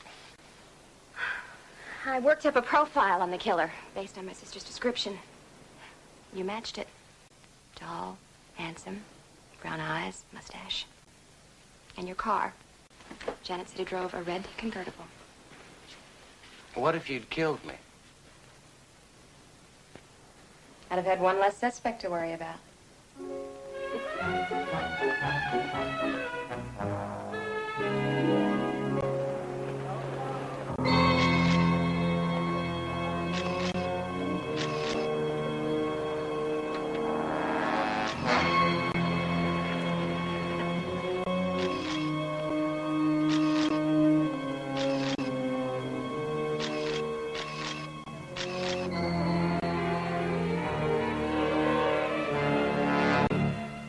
I've been thinking. I've decided to let you assist me in this case. Me assist you? Yeah, well, since we're both working on the same case, it only makes sense that we work together. I agree, but you can't just come charging into my Look, game like... I've already drawn up a profile on the killer, and I've completed several scientific tests. Scientific tests? Yes, the foundation for all good detective work. You see, I took impressions of the footprints up on that cliff before you trampled all over them. Our suspect is 6'2", weighs 170, 180 pounds, and his left leg is slightly shorter than his right leg, which forces him to wear corrective shoes.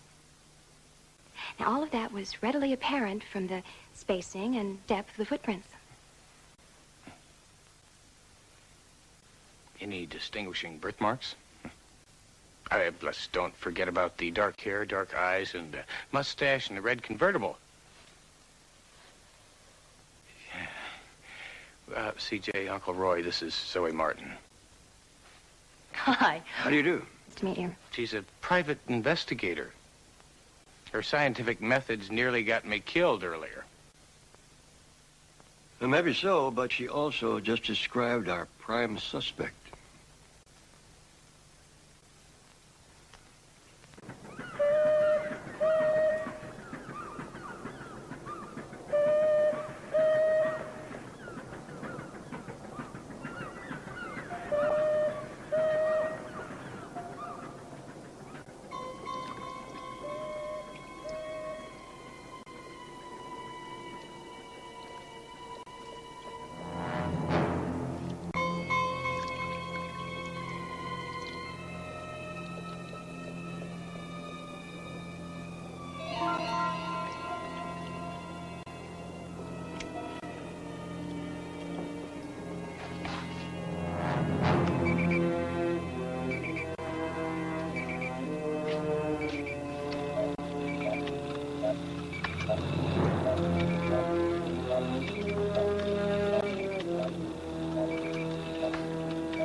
In the club guest list, there was one man whose name was a phony. This man.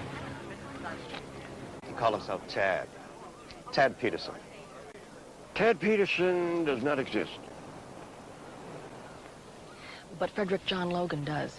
Once we had the phony name, Hoyt was able to track down Logan from the fingerprints on the traveler's checks he used to pay his club bill. Convicted felon. Extortion is his specialty. According to Hoyt's sources, he is very professional, very persistent. But why did he choose my beach club? Well, it's isolated, rather small, catered to the rich. That's his M.O., Mr. Moffat. A year ago, he pulled the same number, an exclusive club on Long Island. The result was 3 dead bodies and $2 million ransom. We are dealing with a very calculating, methodical, and lethal businessman. So my only sister was a victim picked at random. For business reasons. Says here that he's got dark hair, dark eyes, mustache, weighs 178 pounds, and wears corrective shoes. Somehow I don't quite feel like saying I told you so anymore. Go find him, Zoe.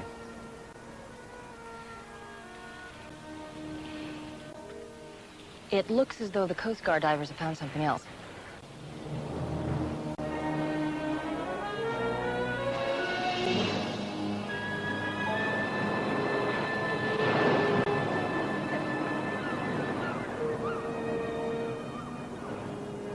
Thank you.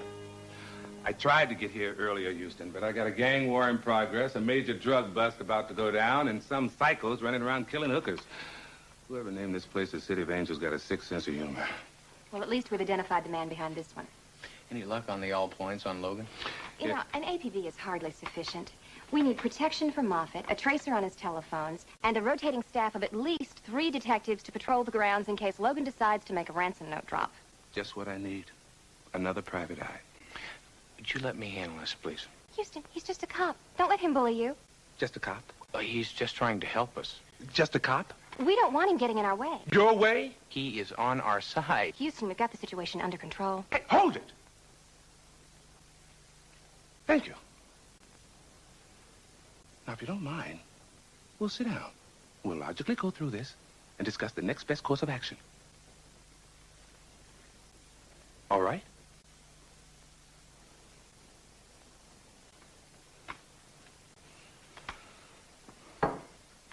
Look, Like wait, I said, we've got first thing we've got to do is get protection on Moffat. Secondly, you got tracers on the telephone. Thirdly, I don't know how you can possibly get by with less than 3 guards in this place. Testing. 1, 2, 3. Testing. 1, 2, 3. Testing. 1, 2, 3, 4, 5, 7, 3.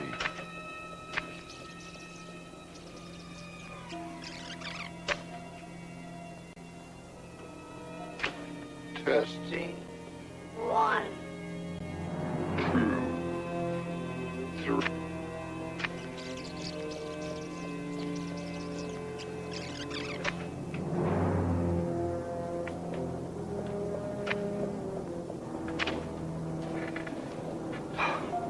You should have listened to me, Moffat. You should have paid me off when you had the chance. Okay, maybe I made one mistake. Tried to make the murders look like accidents so the cops wouldn't get involved. No matter. You're still gonna give me what I want. I really didn't want to have to kill anyone else, but you forced my hand, Moffat, so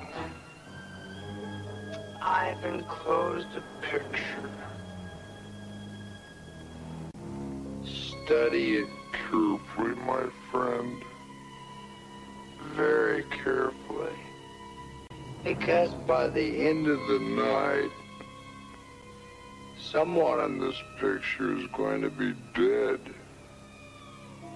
Perhaps then we'll talk business.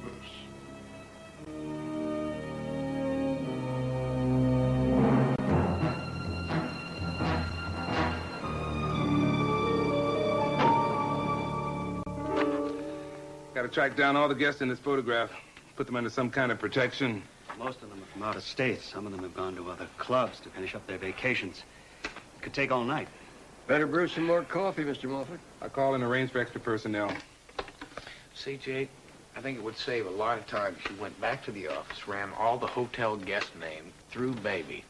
See if we can find out where they can be located now. Okay, on my way. He's playing with us, you know. Yeah, I know that. Worst part is he's winning.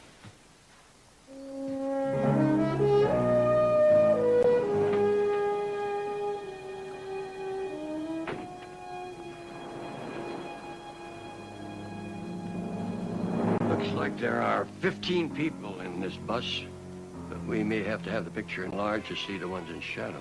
Logan told us to study the picture carefully. So what's your point?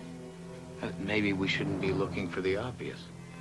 Like instead of one of the guests being Logan's target, could be someone else, like, say, the bus driver?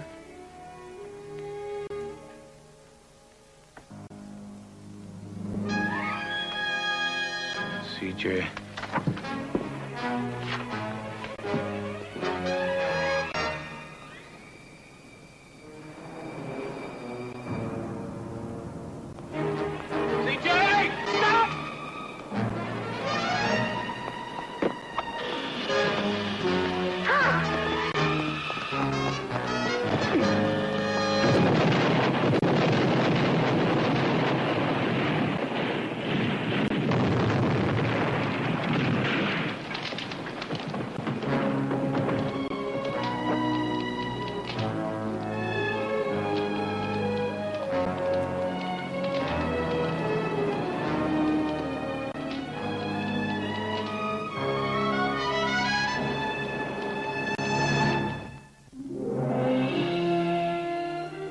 Seems I picked a worthy adversary.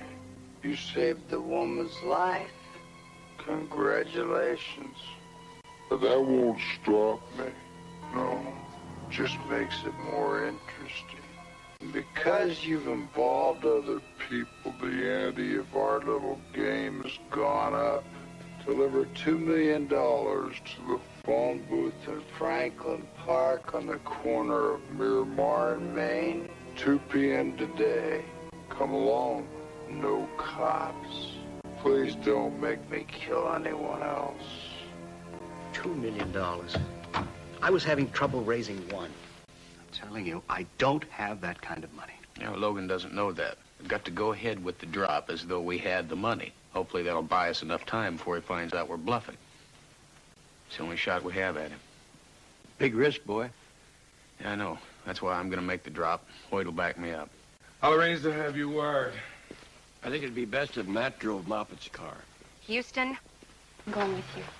Now, you know as well as I do that if Logan sees 2 people in that car, he may bolt. Logan killed my sister. I'm gonna nail this guy. I know how you feel, but under the circumstances, there's no way... You can't leave me behind. Do you always get what you want? Most always. All right, I'll talk to Hoyt, see if you can ride in one of the tail cars. Right along in one of the tail cars. Forget it. I told you this is too dangerous. Forget it. Just forget it.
He's wired.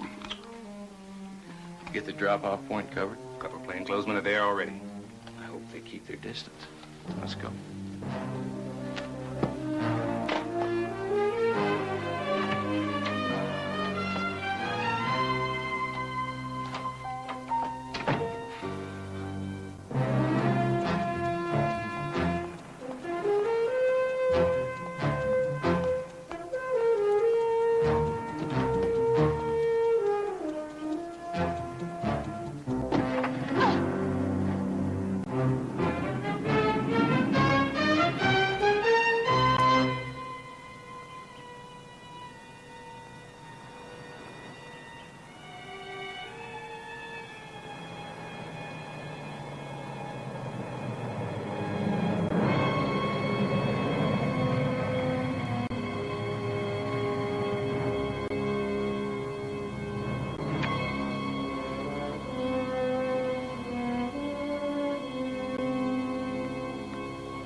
Yeah?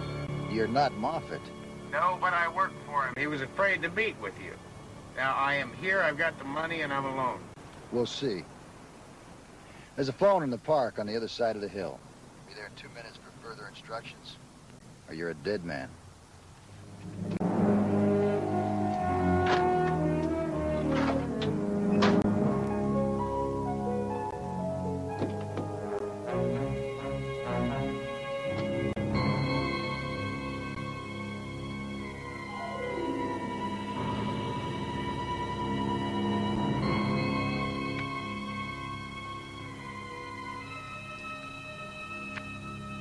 He's suspicious. I've got 2 minutes to get to the other side of the park. He's testing me to make sure that I'm alone. Just be careful. We'll blow the whole setup. Stop worrying. We'll keep our distance. But when you're ready to make the drop, give us the location and we'll be there.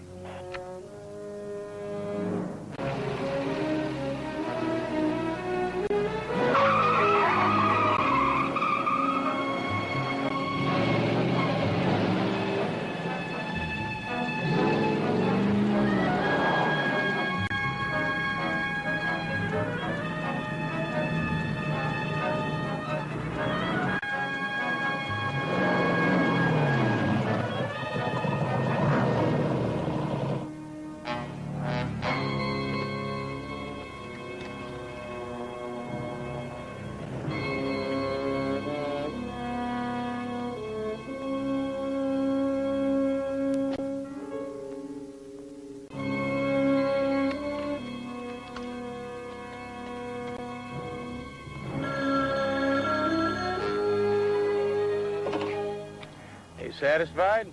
Not until I get the money. But at least I'm certain you aren't being followed. Meet me at the east end of the park where you'll find a closed refreshment stand. 10 minutes.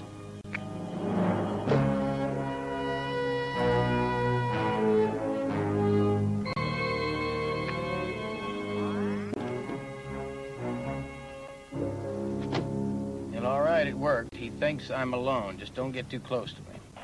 Sure, sure. But where's the drop point? Wants me to meet him in about 10 minutes.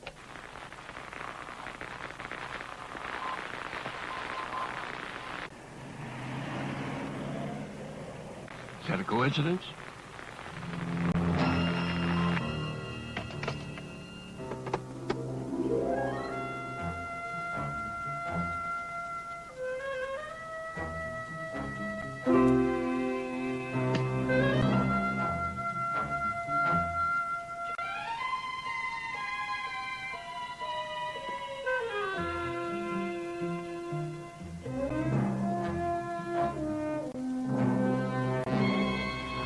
Keep coming.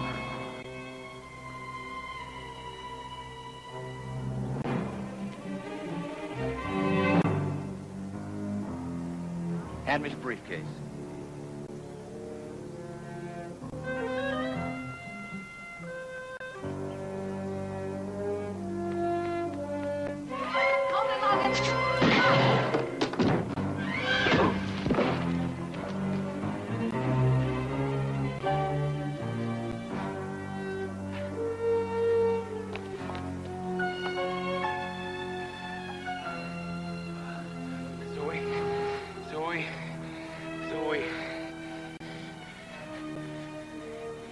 Zoe.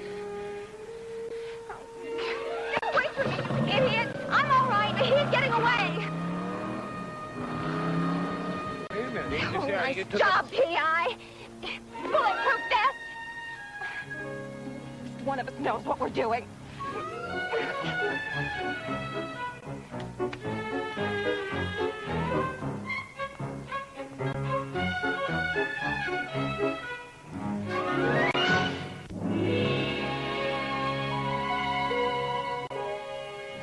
He outsmarted us, White, plain and simple. Simple is the operative word here. And I suppose letting Logan shoot you is your idea of scientific detective work?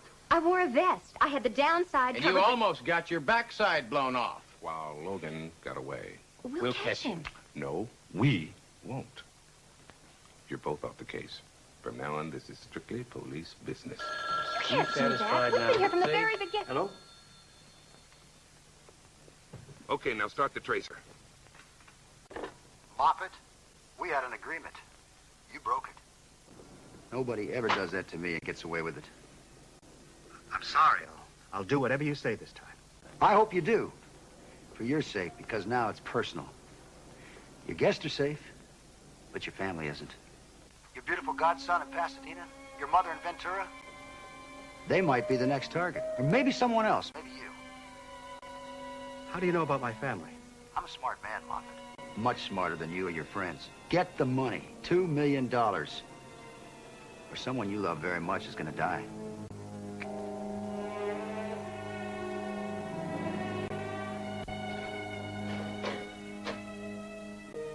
Thank you very much. Could only trace it to section 63. That's as close as they could get. Let's go, DiMaggio. I'm sorry, Moffat. Logan wasn't on the phone long enough to complete the trace, but we were able to narrow it down to a small area near the port of L.A. Now, I'm going to order every available unit right down there. We'll search door to door if we have to. I want you two to stay out of it. And if you try to pull anything cute, Your problem. let's go, Moffat.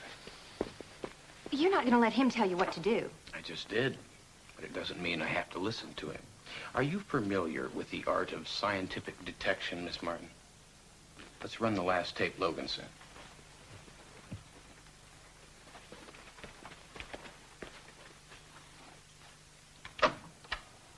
Delivered $2 million to the phone booth in Franklin Park on the corner of Miramar and Maine.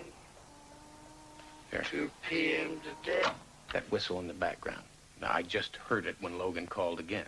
So? Or did you hear the sequence of boat whistles? It's a signal that a ship uses when it approaches a drawbridge.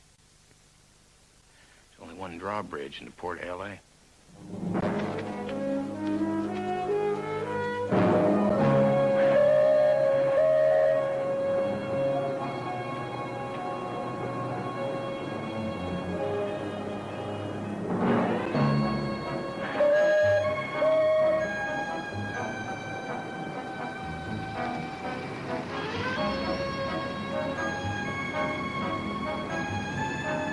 There's his car. Big place. I'll take the front. Now, this is turning out to be a hell of a relationship.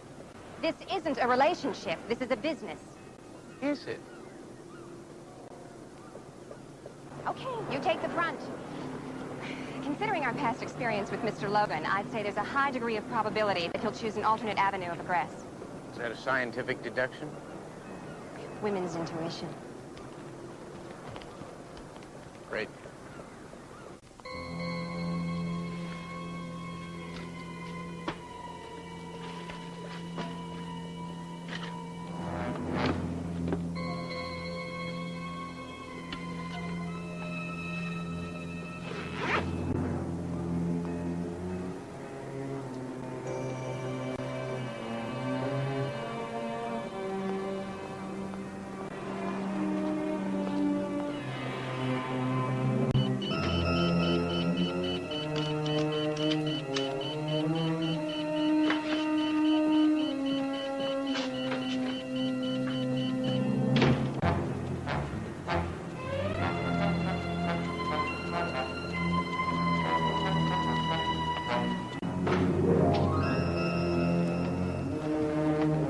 Hello.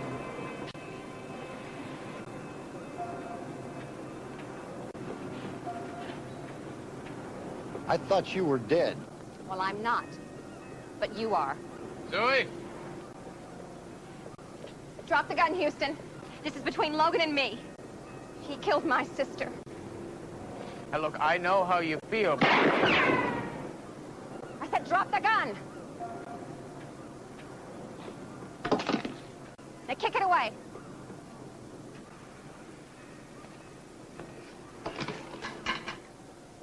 Don't come any closer. If you really know how I feel, you'll let me handle this my way. Look, let's talk about this. Let's not. Zoe, you have got him. The 2 murders, the extortion, they're gonna put him away for life. You don't have to kill him. You sound like Hoyt. I sound like a professional. This is business, remember?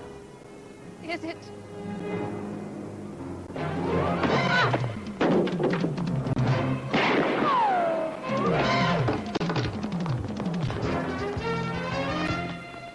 Just go get him! Another order.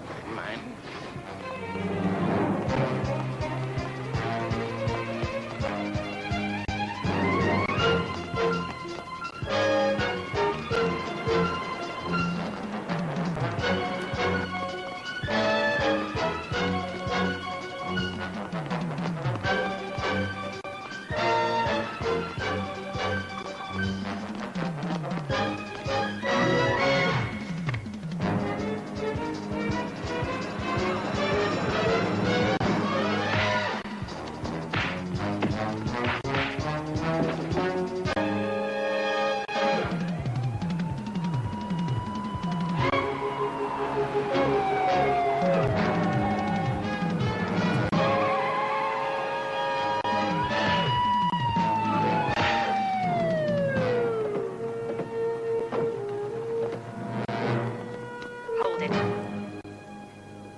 Don't worry, Houston. I'm not gonna shoot him.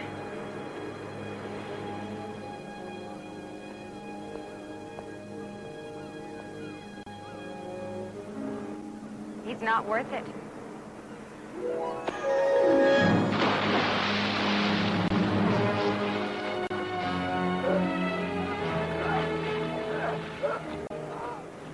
I told you I wasn't gonna shoot him.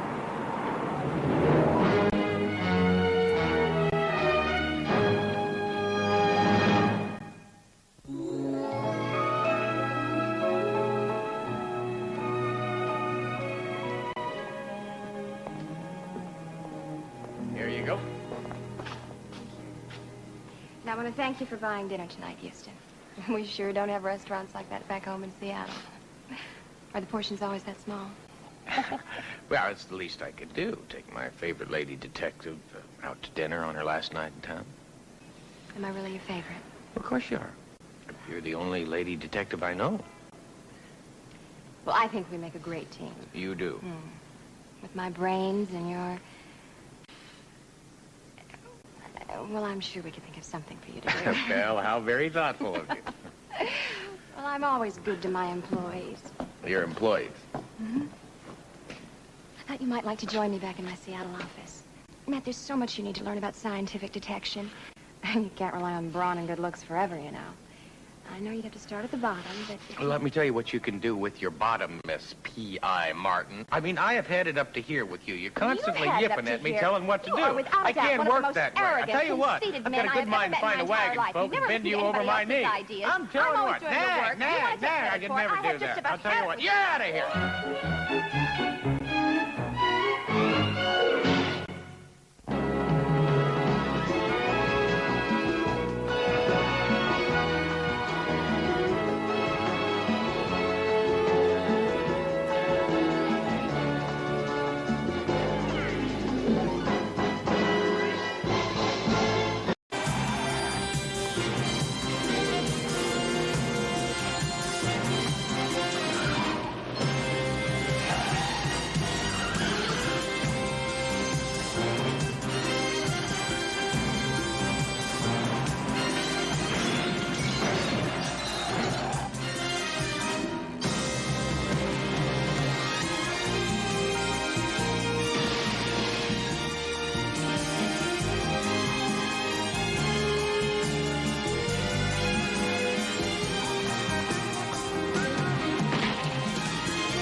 Party animals. Let's go to Nick's place.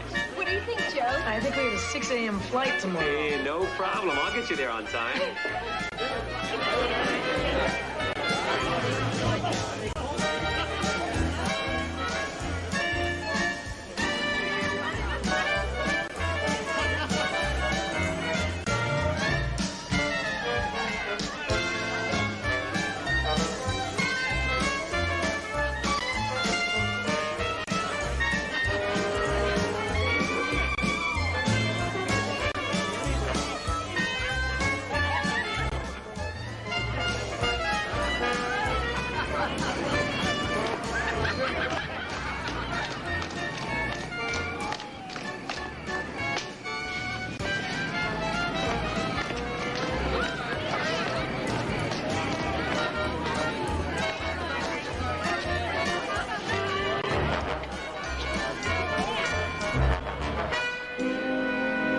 For something?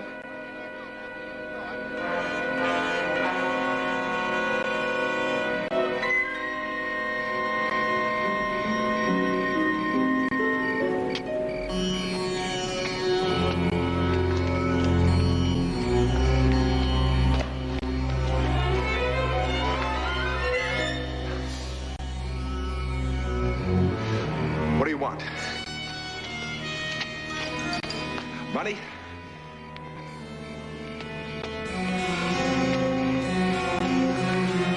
What do you want?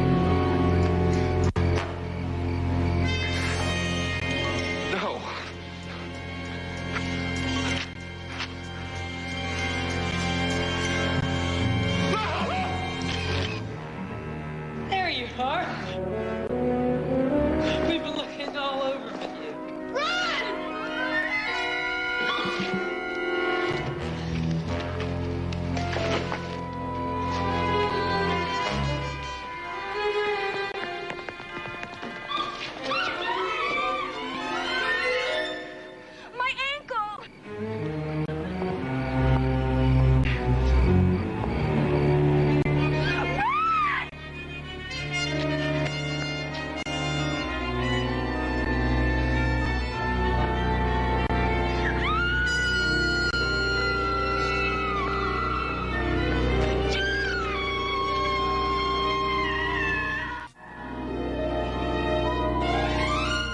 I don't know, CJ. Maybe the blue's a little more, Impressive.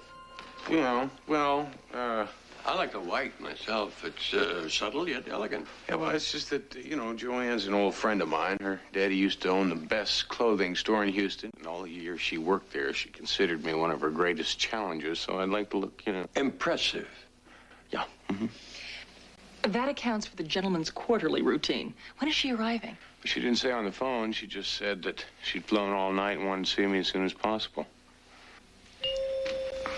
Give me that.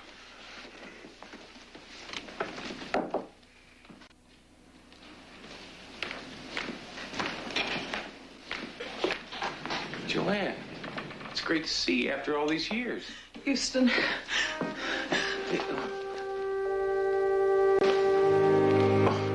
I would say the blue was a good pick. So you stumbled onto this stewardess you fly with, Bess. Bess Jordan. taking pictures? Of the murder. It was horrible. Once you ran, where did you go? Home. My roommate wasn't there. For a while, I couldn't stop crying. And just as I started to phone the police, Bess called me. From where? I don't know. She'd gotten away. Oh, they stabbed Lana. Bess told me to get out of town as fast as I could. And to trust no one, not even the police. Why would she say something like that? It's like she knew something. Some terrible secret. I just grabbed the first plane. Matt, you gotta help me. First thing that you have to do is go back there and explain to the authorities what you know about this whole thing. Not alone. Please come with me. I have a friend on the force in New Orleans. Haven't seen him in years. About time you had a reunion. Shall I have Chris book a flight? My airline has a flight leaving in about an hour. Good. Oh, CJ, I want you to stay here and mind the store. Now, while Uncle Roy and I get packed, you tell CJ everything you know about this Bess Jordan. Bess said those men would kill me if I came back, Matt. Don't you worry. I won't let anything happen to you. Houston, watch out for the nightlife.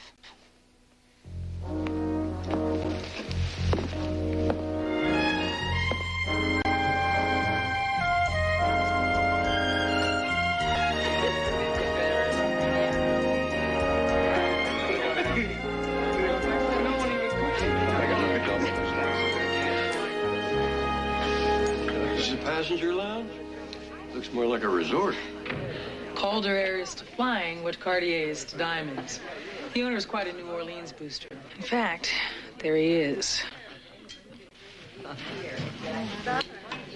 Joanne, thank God you're all right. The New Orleans police are looking all over for you.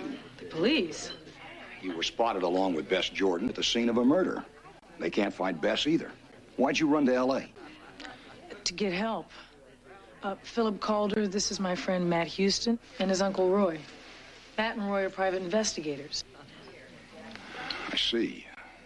That's all well and good, but no offense, gentlemen. The New Orleans police force is second to none. And right now, they've got some pretty serious murders on their hands. Poor Lana. As a matter of fact, Uncle Roy has a very dear old friend on the force. Yeah, maybe you know him, Clyde Sinclair?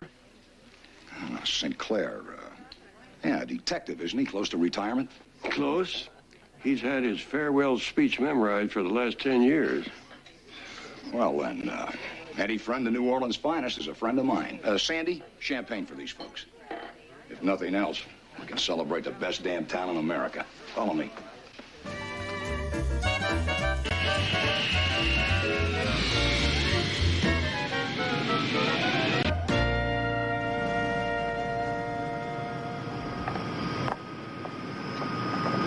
Mr. Houston, do you have accommodations?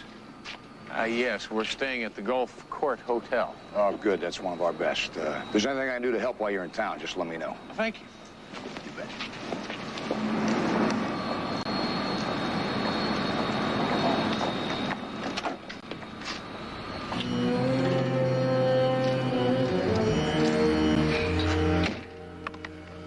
The King girl just showed, with 2 private eyes. We still haven't found the other girl yet. Then we nailed Joanne King. Now, before she identifies you. Where do we find her? In the company of one Matt Houston.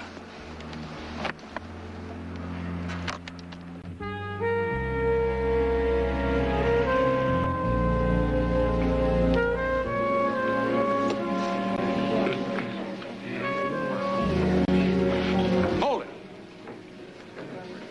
You're under arrest. What's the charge? Impersonating a PI. The Roy Houston I know is out to pasture in Lotus Land, sunning his backside while the rest of us make the country safe for democracy. Yeah? Well, I heard that the chief of police in New Orleans was thrown in jail for temporary insanity right after he hired some broken-down warhorse from Washington who can't find his gun to save himself. Well, I can find my gun all right. I just can't remember what to do with it.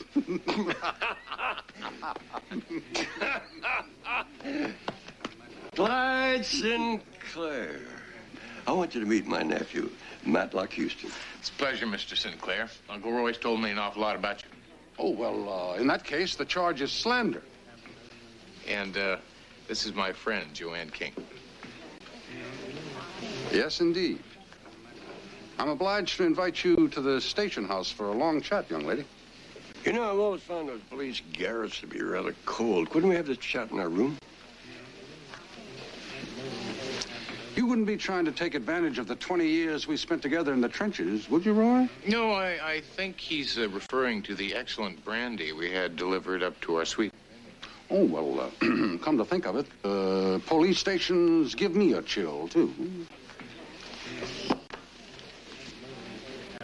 Wallace R. Dupree, Chief of Operations for the Bayou Bank of Louisiana. Recently arraigned for embezzlement and computer fraud. Charges dropped on a technicality. Now answering to that great parole board in the sky. I saw them stab that man. He's the latest in a long line of white-collar criminals to meet their maker in New Orleans. It's a note pinned to his chest. It's an order of execution, signed by a group called the Delta Tribunal. Who are they? They've taken up where the courts left off, in their opinion. The Delta Tribunal claims to be the sanitation department for the city's executive filth. Sounds more like a vigilante group to me. They call themselves anonymous protectors of the innocent people of New Orleans. Innocent people like Joanne's friend? We still can't locate your other stewardess friend, Bess Jordan. You know where she is? No. All we got's her description. The airline can't locate her file photo. Joanne, maybe you've got a photo or a snapshot or something. Yes, I have the picture that was taken at the Dixieland Lounge that night. It's still in my purse, I think. Could you take a look? Hopefully that could answer one question, what Bess Jordan looks like. That's just a drop in the Mississippi, Uncle Roy. I mean, why was she taking photographs of a murder? Where is she now? And who are the people that make up this Delta Tribunal? If we can just get in touch with Bess Jordan, I have a feeling she'll be able to answer our questions. Talk to her. What do you mean? Best call Joanne.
small area. You did what you could, son. She traveled 1,500 miles to find me. She trusted me. I looked everywhere for Joanne's photo of Beth. Either she didn't have it, or the killer's got it now. And all because she walked into an alley looking for a friend. Please, listen, stand back, all right? Come on, we gotta get please stand back, all right? Oh, boy. Here comes the straw boss. Sinclair? Claire, what happened here? Oh, Captain, I'd like you to meet Matt and Roy Houston. These fellows are... Private investigators. I got your message. They were coming. The question is, why are they here? And why are they involved in official police business? You were supposed to bring that stiff in for questioning. That stiff was our client. Captain, Conroy. Now, I talked to Detective Sinclair. He thought it would be all right if I questioned her here in her best interest. Oh, really? You got any more ideas in her best interest? Now we've got no description. The one witness left who could ID these men is missing. I've got the press on me like a case of the hives. Enjoy our fair city. Read a brochure on your flight back.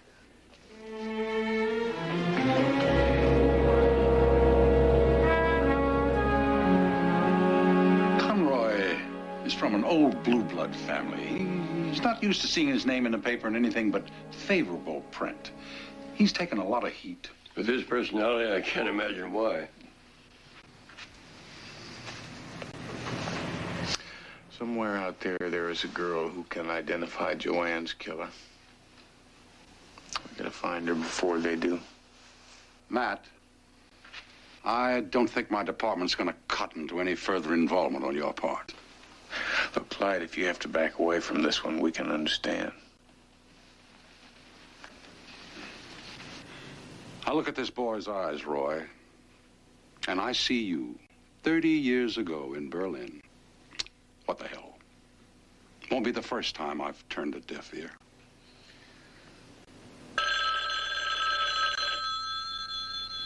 Yeah? It's the C.J. Parsons. C.J. Houston, I talked the airline into telecopying Bess Jordan's personal record. It's not a lot of help. She was only there a couple of months, and prior to that, she seems to have no history. No history? Where's she live? Well, until she disappeared, she lived with another stewardess named Vi Charles. Oh, what about a car? Well, apparently she owned a red late model Mustang.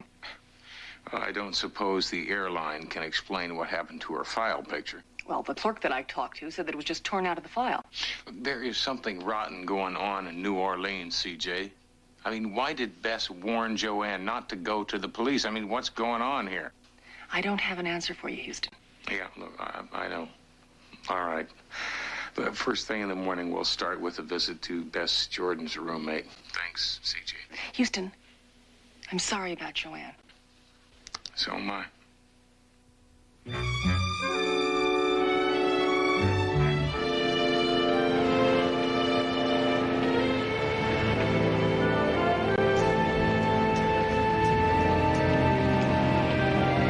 Just like old times, huh, Clyde? Hours of boredom, followed by seconds of stark terror. Ever get tired of it? Not for a long time. I came home to retire, and I can't wait. You're sticking your neck out for us, Clyde. We appreciate it. Hell, son. Me and your uncle never let a captain type run our lives 30 years ago. Why start now?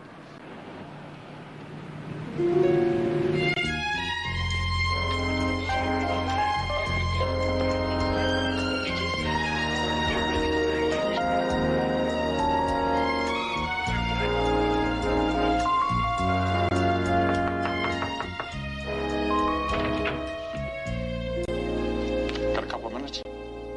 Gee, I have a flight to catch. How about 1 minute? Sure. Any contact from Bess Jordan? No, nothing since the last time I spoke with you guys. Can I start changing? All right. Thank you. Was Bess driving her Mustang? I guess so. She had it that night. I don't suppose you have a picture of Bess, do you? No, I tried to find one for the police earlier. You'd think a camera nut would have at least one picture of herself. I mean, Bess took her camera with her everywhere. She was always stopping to buy film, taking pictures of the silliest things. But do you know, in this entire apartment, there's not one picture of her. You know anybody by the name of Neda Olmeyer? Oh, you found one of the TV checks. That's Bess's stage name. Neda Olmeyer? Yes, she said she used to do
Yeah, well, I think I'm about to meet her. I'll leave word for you back at the hotel.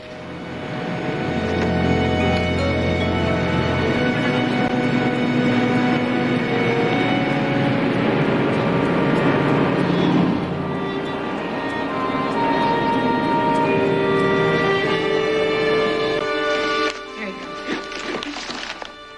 Thanks. See you later, Netta. Excuse me, Miss Holmes. Wait a second. Now, look, I don't want to hurt you. I just want to talk to you, please. Now, look, I know all about Bess Jordan. Wait a second. Listen, wait, just hold it!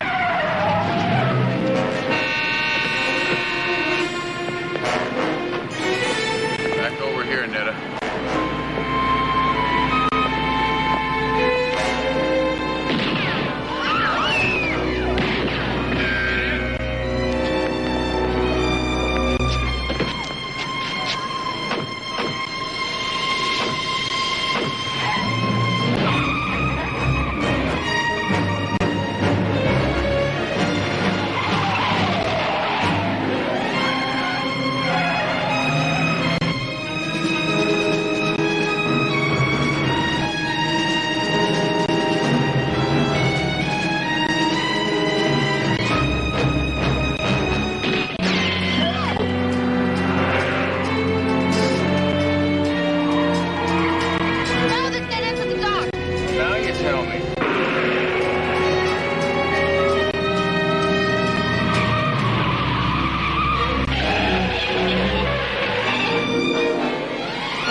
aren't you? I'm a friend of Joanne's, private investigator. Tell me something. Why are you so afraid of the police?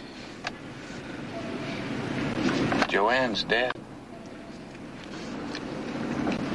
I didn't know. Just like Lana. They're both killed because they were getting too close to you. How many people are going to have to die before you tell someone what you know? I needed proof. This. Pictures of the murder? You want to see those animals without masks? Take a look.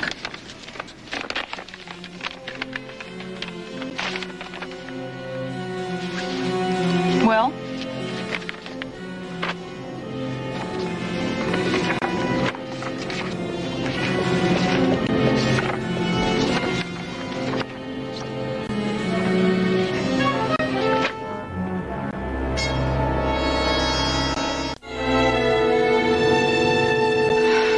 You still haven't explained to me why you haven't gone to the cops. My ex-boyfriend is a cop. That's how I first learned about the Delta Tribunal and the rumor that someone in the department is a member. Who? I don't know yet.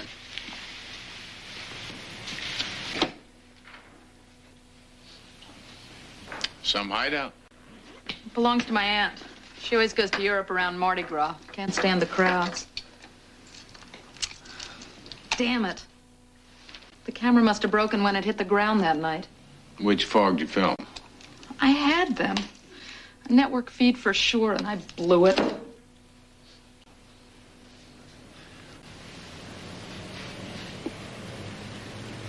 Well, these seem to have turned out all right. Sure, and I can't prove a thing with them. Who are they? Members of the Delta Tribunal. How do you know that? 8 months of political profiling, interviews, tailing, and guesswork. Leonard Carlisle, oil baron.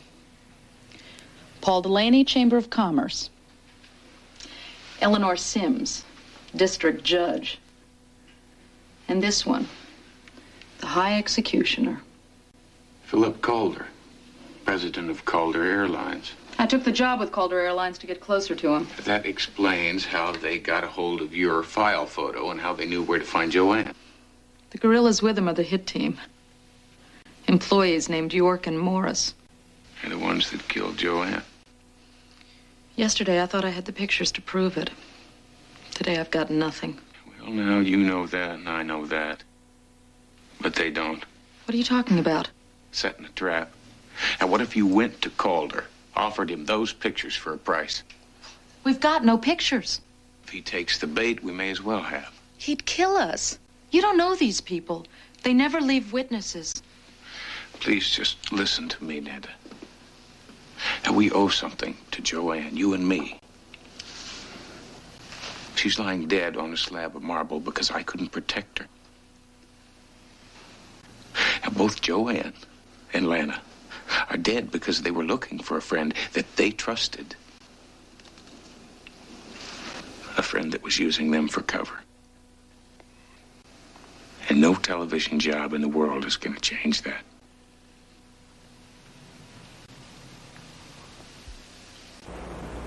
I don't think you people have the sense God gave a goose. You had their heads in a vice and you let them slip. Not smart, gentlemen. Not smart at all.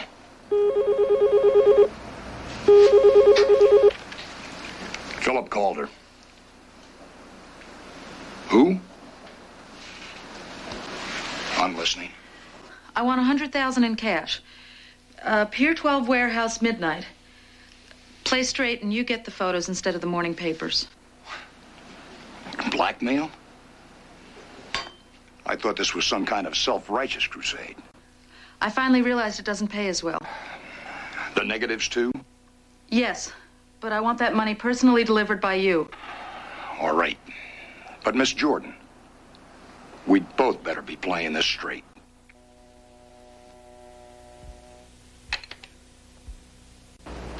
Heard you call for a couple of Dobermans, Clyde. You'd feel right at home with these other watchdogs. Oh, now, believe me, these guys have better things to do. I'm sorry, Roy. Captain's orders. Where was this guy when they passed out to Southern Charm on a coffee break?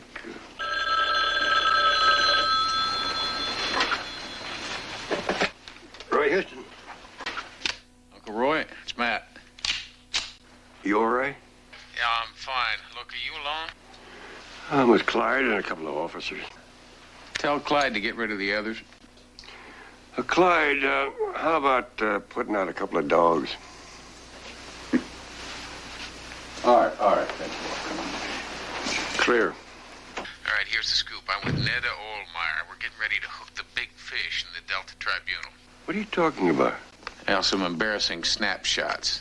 Some people who would like to buy them. Now, we're going to meet them at the docks at midnight. Neda's going to bring the cake, and I'm going to jump out. Matt's with the girl. They're meeting the tribunal at midnight. You need a backup. And this captain has got me in quarantine. Yeah. Matlock, look, if you've got a line on the tribunal, you better let us handle it. Clyde, I believe you've got a leak in your department. Oh, I've been hearing that for months. It's hogwash. Maybe so.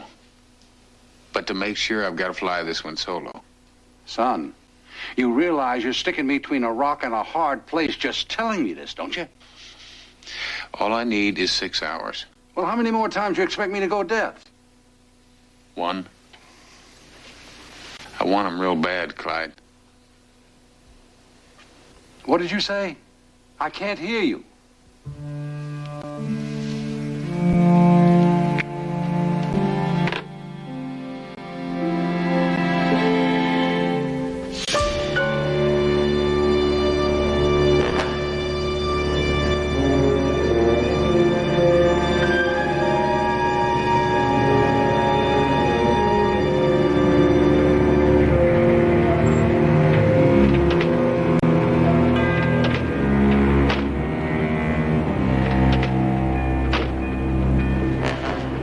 I trust you came alone, Miss Ohlmeyer.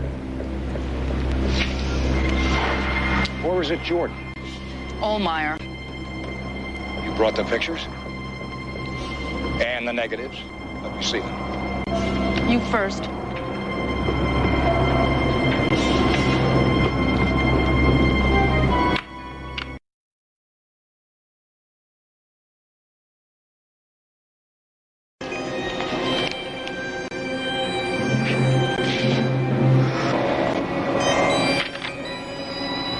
Game's over, little girl. You lose. Are you going to kill me like you killed Lana and Joanne? Count on it. Right after you meet the rest of the tribunal.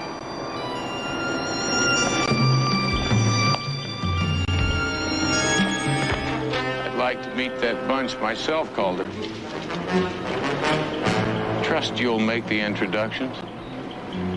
Step over this way.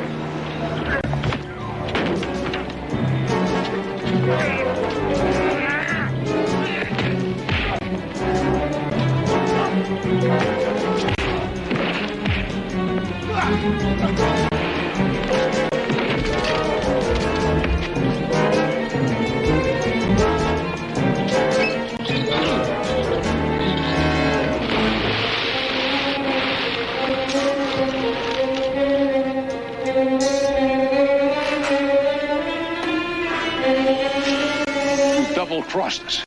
Nice going, Matlock. Cuff him. I should have known you wouldn't have missed a party like this any more than Uncle Roy.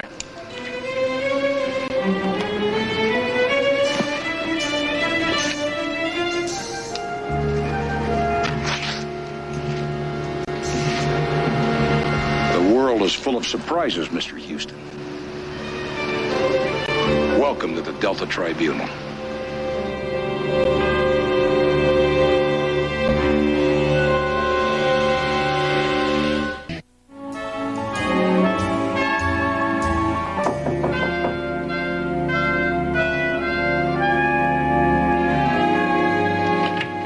Matlock call?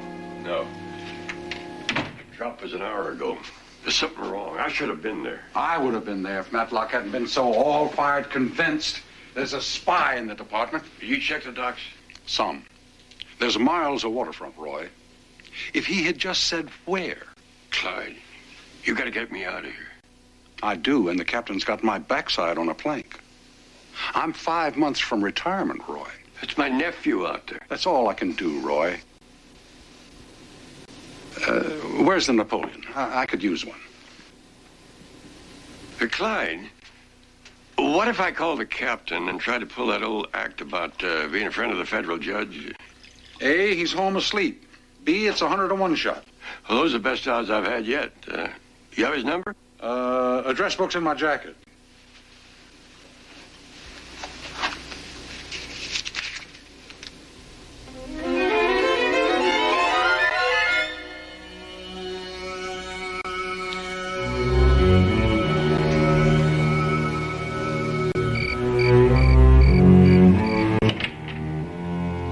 I'll make one more sweep of the docks on my way to the station. Don't worry. When did I ever let you down?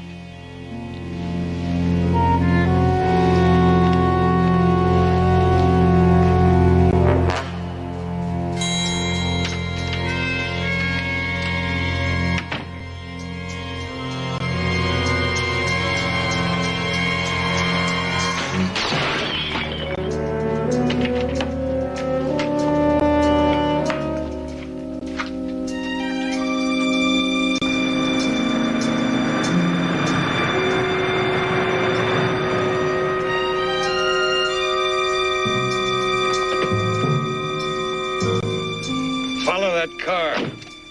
I've been waiting 20 years for someone to say that.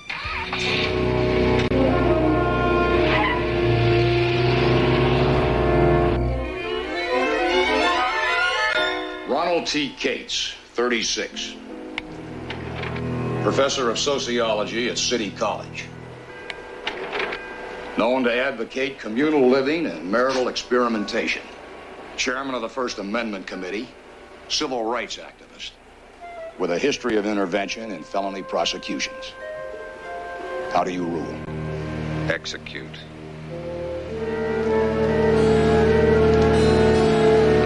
Execute. Execute. The tribunal has spoken. Ronald T. Cates,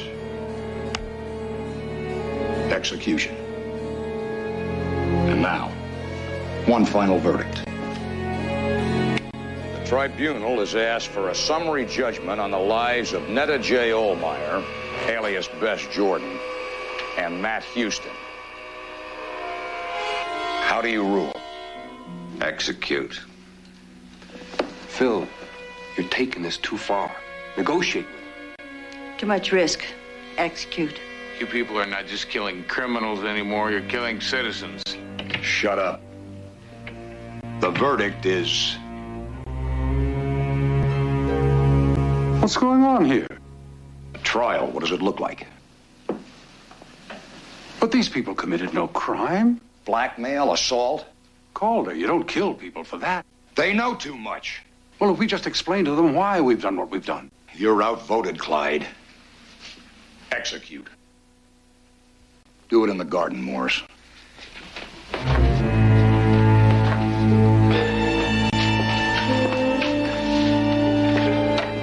You hate the garden view. Too many mosquitoes. Well, I hate your manners, but I love your timing.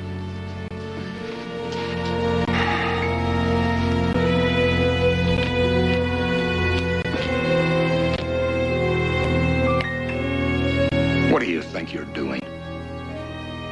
Putting a box around the Delta Triangle.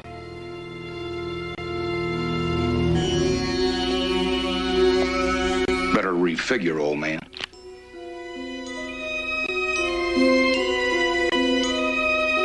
Kill them all. Now, wait a minute. What about the vote? What kind of a tribunal is this, Calder? He's right, Calder. You can't take the law into your own hands. What do you think you've been doing all this time, Clyde? The vote won't change, Clyde. I'm sorry, Roy. Don't apologize to me. Apologize to Lou Hart and Billy and all the other friends we buried. They got worn down, too, when it seemed like the rules favor the bad guys, but they never broke those rules. They died for them. I'm sorry about those men, Roy. But I think they'd understand what I have to do now.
Bust in, Uncle Roy.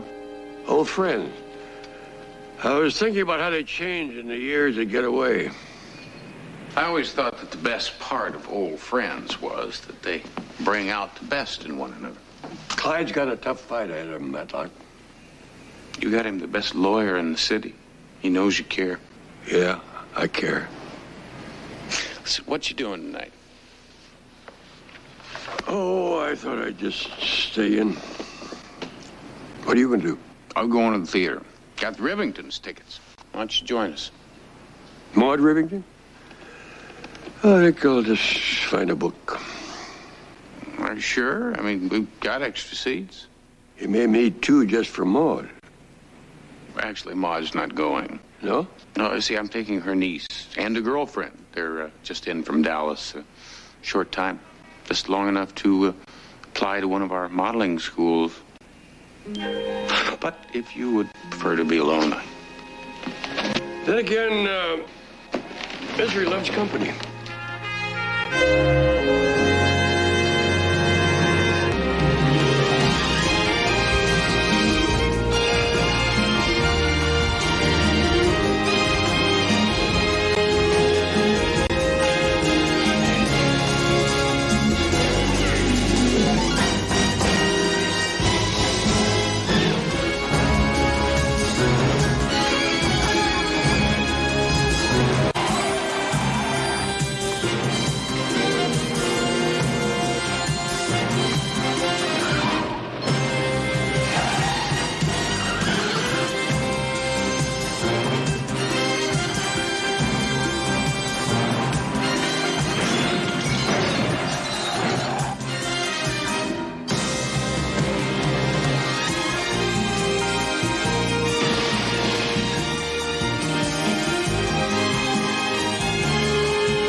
Better be you, Freddie.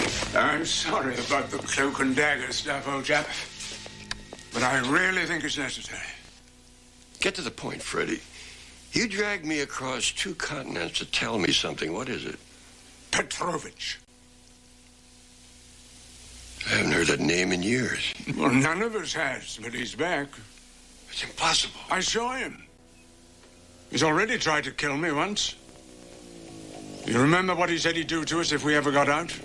We've got to tell the others.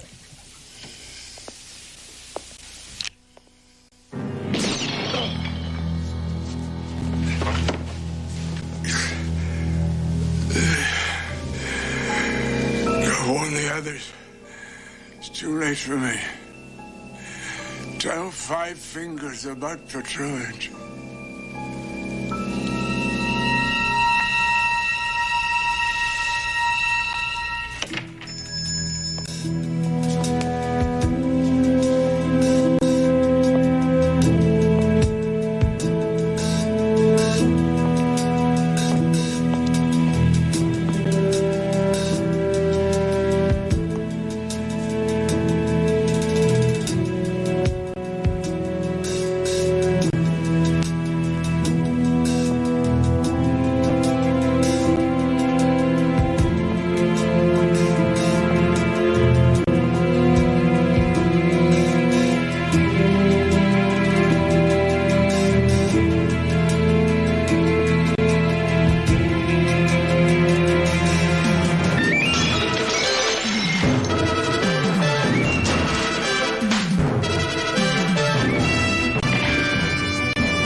I guess you could say Freddie and I never saw eye to eye. Freddie used to think of the spy business as something out of Eric Ambler, Ian Fleming, glamorous, exciting. Yeah, as opposed to you. Who knew it was just being stuck in some third world country during a coup and enduring all-night vigils in the seediest places imaginable. Freddie and I used to spend a lot of time arguing our points of view. And yet you rushed right over to Salzburg the moment he called. Because we both held this common bond. The Five Fingers. Best team ever assembled by the company. 5 crackerjack agents. And now, 35 years later, Roman Petrovich is trying to kill us all. Why would this Petrovich want to harm the Five Fingers? We exposed him as a double agent. The Russians didn't take kindly to his cover being blown. They had gone to great lengths to establish it.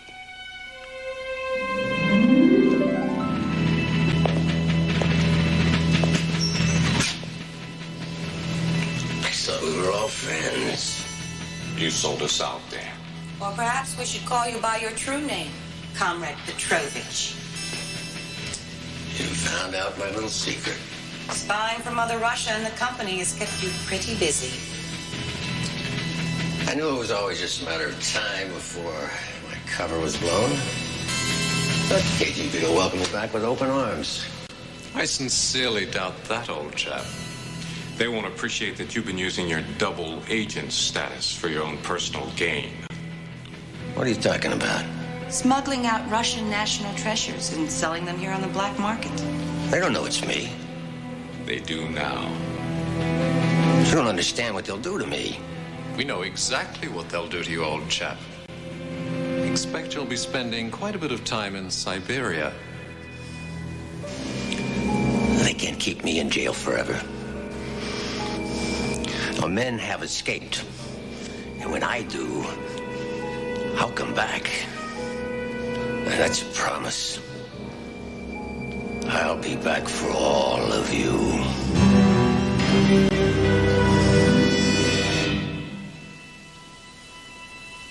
He's been in a Russian prison for 35 years?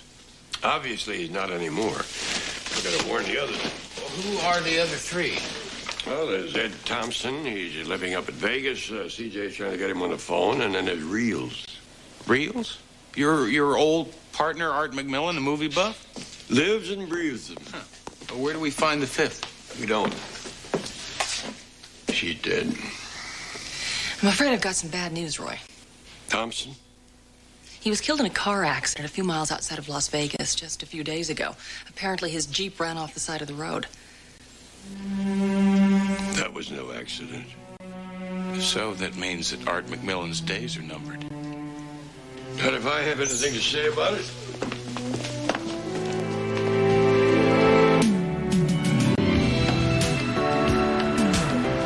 They're headed out of town. I know what to do when I find them. Art left the company for this? It's what's inside that counts. Hundreds of old movies.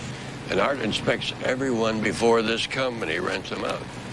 A movie buff's paradise, if you ask me.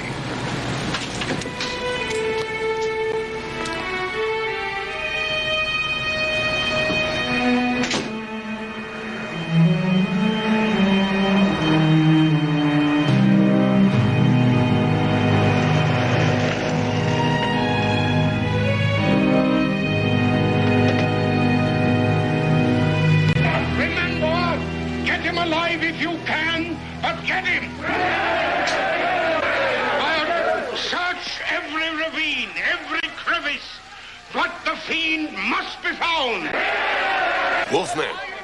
No, it's Dracula. I'm telling you, it's Wolfman. This is the part where they shoot him with the silver bullets. No, it's the part it's where Frankenstein, and you're talking through the best part. Reels.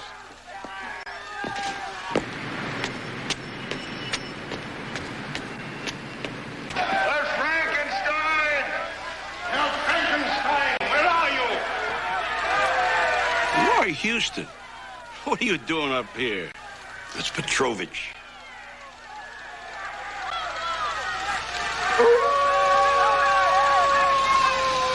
I'm just an old man who likes to watch old movies. I'm not a part of that world anymore. Sometimes that world doesn't want to leave us alone. Maybe it will until the movie's over.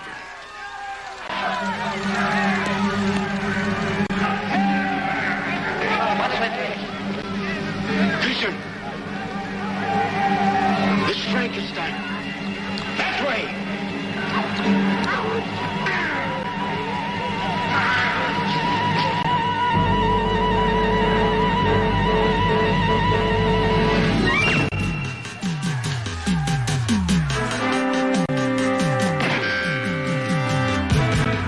Looks like Petrovich means to finish the job here. And if we finish him first.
happened to visit this old friend that you haven't seen in years on the day he gets shot. And you expect me to believe that you don't know anything about it. He was already dead when we got here.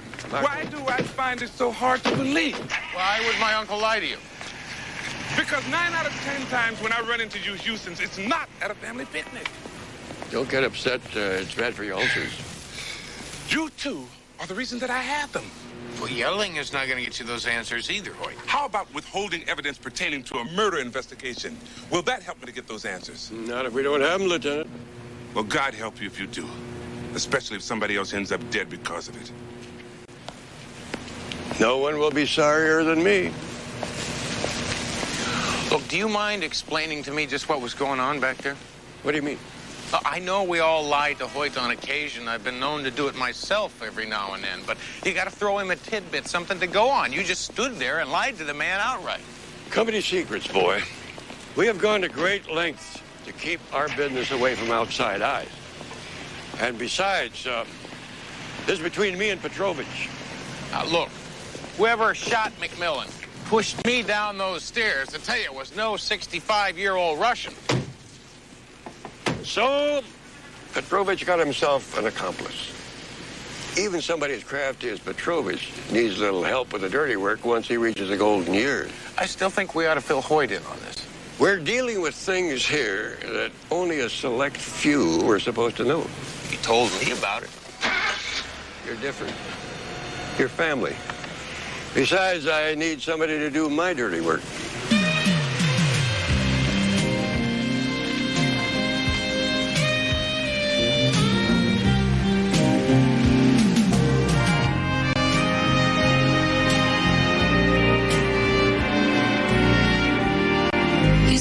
You gave me isn't very much to go on. I didn't get a very good look at him, CJ. I mean, people usually show movies in the dark. And of course, it's hard to orient yourself when you're falling head over heels down a flight of stairs. But that still doesn't do Uncle Roy much good. Houston, all I can do is keep trying.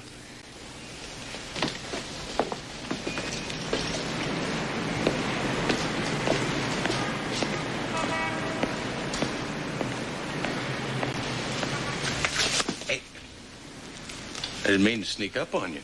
Sorry. A little edgy. That's understandable. If he would just come at me face to face or just get it over with. I'd like you to give up so easily. My friends are dead, Matlock. Not that I should be that surprised. Catherine was always convinced that Petrovich would make good on his threats. Catherine, the fifth finger. Something you're not telling me about, Uncle Roy. Yeah, I know. But there are such things as sore subjects, and this one of the most. Another woman. Uncle Roy, I never would have thought that you... That was before I met your Aunt Flo. Her name was Catherine Hershey. As soon as I met her, I broke the cardinal rule. I fell in love with a fellow agent.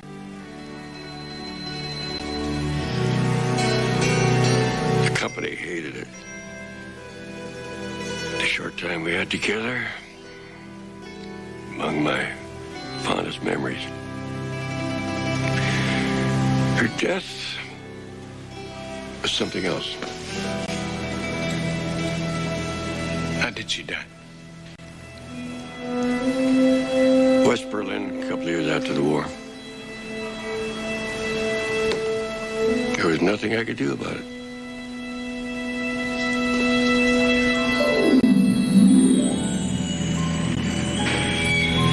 A meeting had been arranged with a British agent for a drop in an alley in Berlin. Catherine and I argued about who was going to make contact. We'd been arguing most of the night. She'd volunteered for a covert mission into East Berlin, which I considered too dangerous. She accused me of being overprotective. I guess I was. So the least I could do was to let her make a routine drop. Only, it wasn't so routine.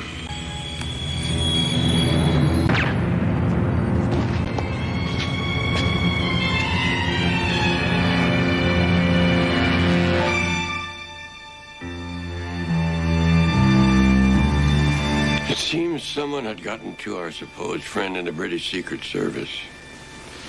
Sounds like you loved her very much. Yes, I always have. But I was lucky. I got a second chance with your Aunt Flo. Roy, is there something you want to tell us? About what? This just arrived for you. Is it your birthday? Not till June. Who's it from? There's no name on the card. All it says is Das Vidania. No!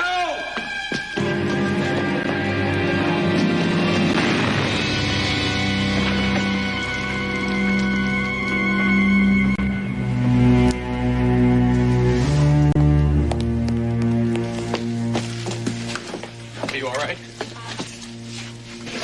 Get an ambulance quick.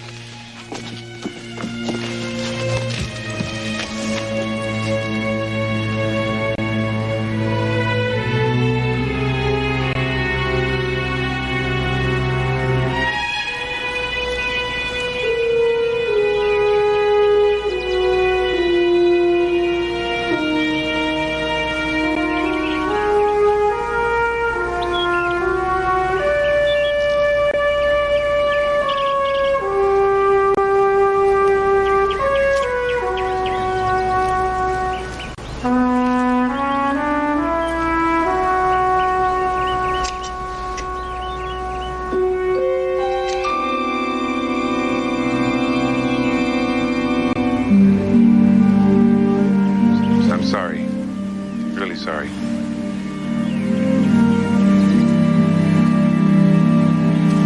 Michael, he needs some time alone. If you need me, I'll be at the precinct.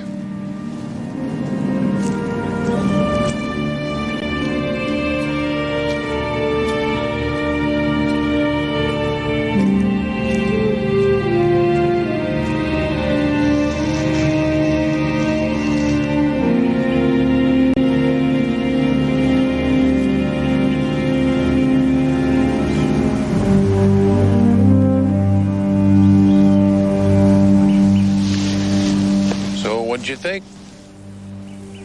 If I didn't know better, I'd believe I was really dead. As long as Petrovich thinks you are. Well, as long as he believes I'm dead, then he won't suspect we're coming after him, right? Not every man gets to attend his own funeral.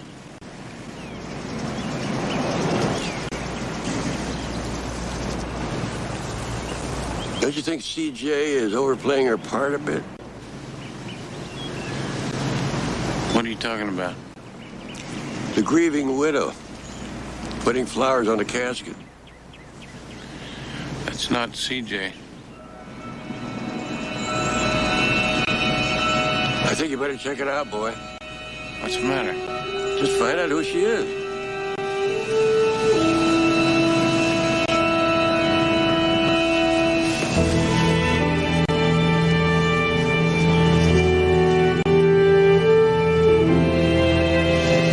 Excuse me, miss.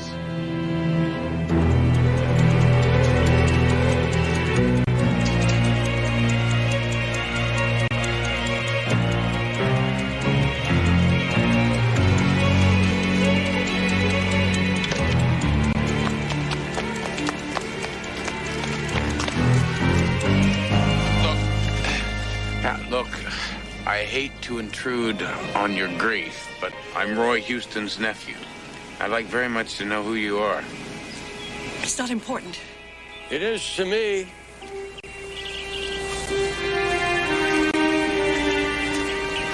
No. I was sure you were dead. Just as I believed you were dead for the last 35 years. Catherine.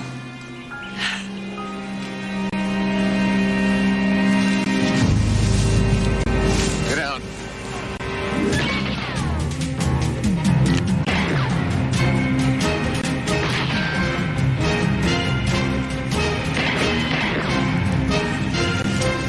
Seems like old times. Some things never change.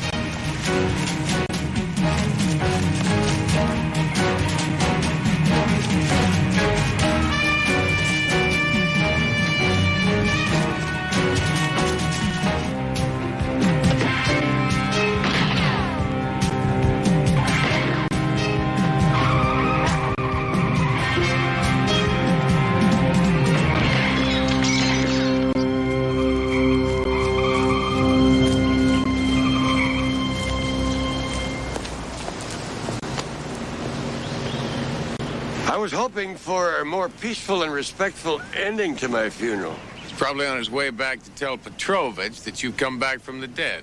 Petrovich? He's come back for all of us, Catherine. Looks like my death was for nothing. And now he knows you're alive, too.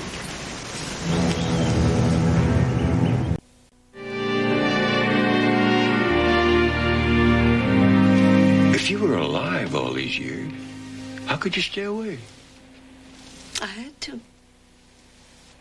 We were in love. I know. And it was affecting our work. We talked about leaving the company. Neither of us was willing to do that. Then when you wouldn't let me make that mission into East Germany, that was the final straw. It was dangerous. You refused to let me come with you. It didn't concern you. You always said that. I never understood. You made me choose. Between a mission and us? Between you and my father. Well, I thought a little bubbly was in order for the occasion. That's all right, Matlock. You might as well hear this. You'll only talk it out of him later. Your father. He was being held prisoner by the Germans in Berlin. I knew that the only way to keep you from following me was if you thought I was dead. You could have come back after that. My father was too ill to be moved. And there were other assignments. My cover was too valuable. And then, I didn't know if you'd ever trust me again. So I come back after all this time. Oh, when I read you were dead, I couldn't stay away. The years haven't changed my feelings, Roy. You know, your appearance at the funeral ruined our plot to catch Petrovich. Now he's got two targets. Not if we find him first.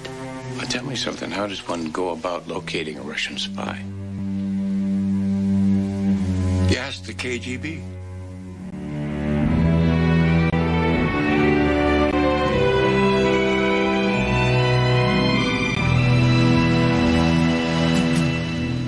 I just think we could have picked a slightly more private place to meet Karpov. Couldn't help it, boy. The Russian ballet's in town, and Karpov was assigned to make sure that nobody defects. You look out of sorts, Alexei. How would you feel playing nursery maid to a group of prancing, high-strung women? We promised to keep it a secret. You're looking good, Roy, considering you just have had a funeral. How many have you had now? Half a dozen. May they always be fake. That's why we needed to see you. A countryman of yours means to make sure they're not. It's been a long time, Catherine.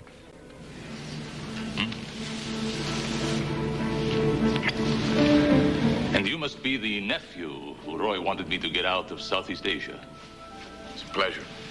And your efforts are greatly appreciated. Now, who is this countryman of mine who is trying to kill you? Roman Petrovich. It's impossible. I wish it were. But it has to be. Because Petrovich died in Siberia 5 years ago. Well, then who is it that's trying to kill us?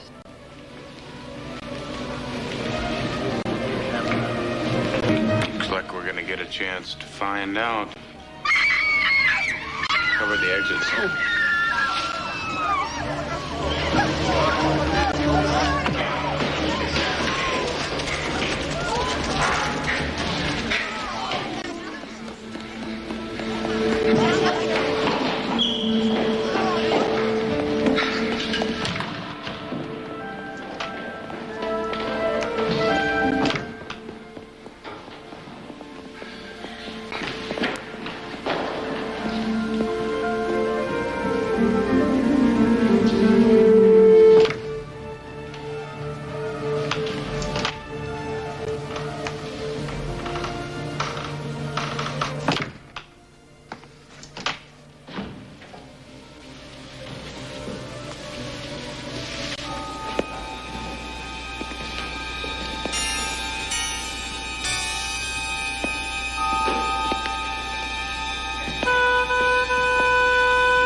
I figured it was time I did some of my own dirty work.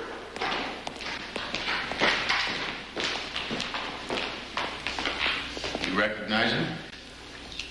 His name's Uri Strovka, formerly with KGB. But he's been missing for 3 months now.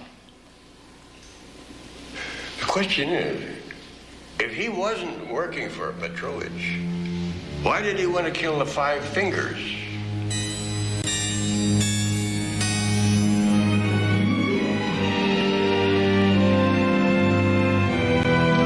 From the decibel level, your friend wasn't too pleased. None of us are. But Petrovich did. We're right back where we started. It isn't Petrovich who's out to get the Five Fingers. There's got to be somebody else out there who knows about it. But there isn't anybody. You're forgetting the chief. Wait a minute, the man who set up your accident in Berlin? I haven't seen him since then. I don't even know if he's still alive. He's living in a rest home outside of Santa Barbara. But he could have hired somebody like Yuri to do it for him. But why would the chief want to kill us? Why don't we ask him? Why don't we?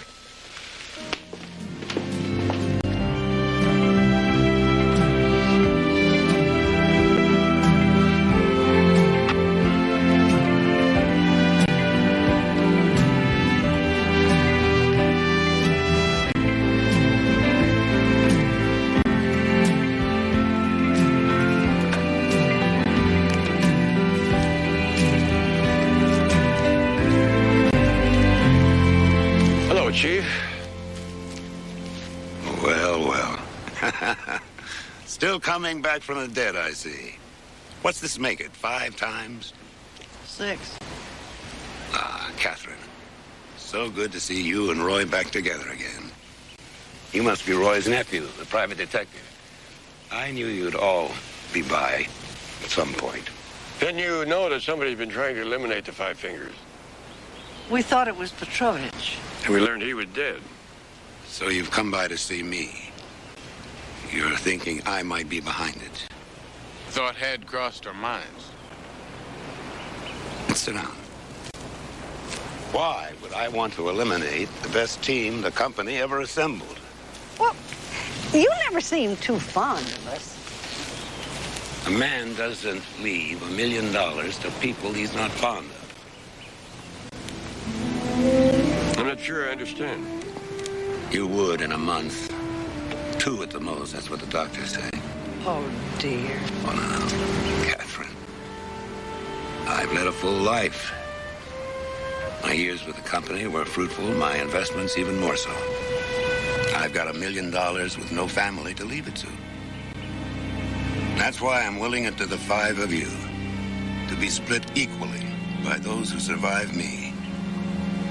You see, the Five Fingers was the closest thing to a family I've ever had. But it seems to me that you would already know all this. Why would you think that?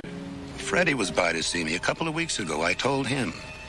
I wasn't sure I could reach all of you, so I asked Freddie to pass the message along.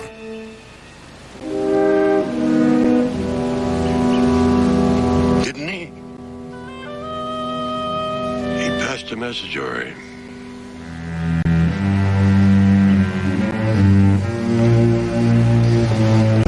Freddie wanted us to believe that Petrovich was back to claim his revenge. And you almost bought it, old chap. Freddie! I think you'd better drive, Roy. I've got nothing to lose. You better do what he says. The 2 of you are going to be my tickets out of the country.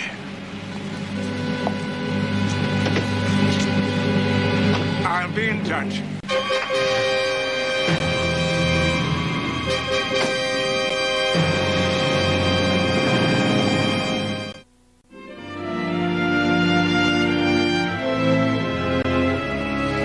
doesn't give me much time. All right, I understand. Well?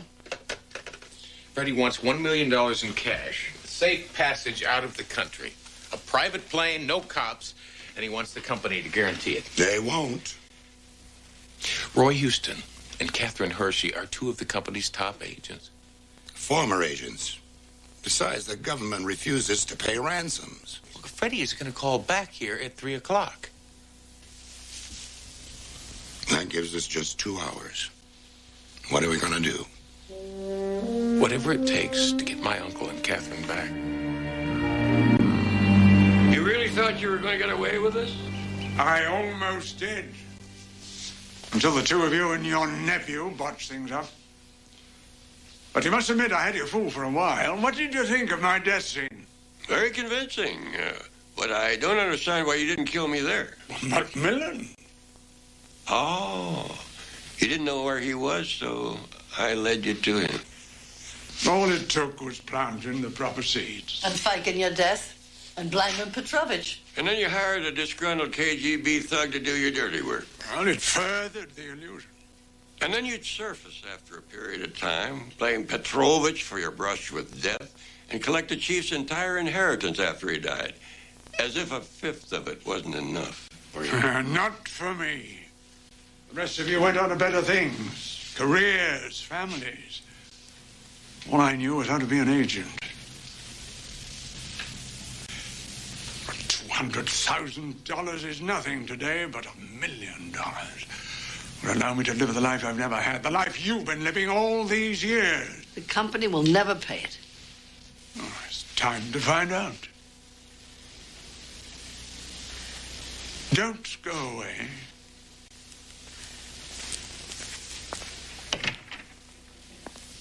This isn't the kind of reunion I had in mind for us. At least we got to see each other again. I'm just sorry it had to end this way. I've never known you to give up so easily. And you haven't? If I know Matlock, he hasn't. It seems you chaps have underestimated your value. The company has agreed to everything.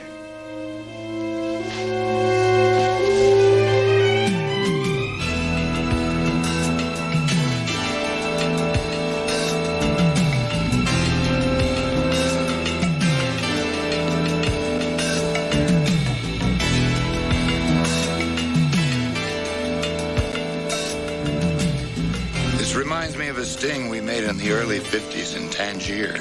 What is it with you people?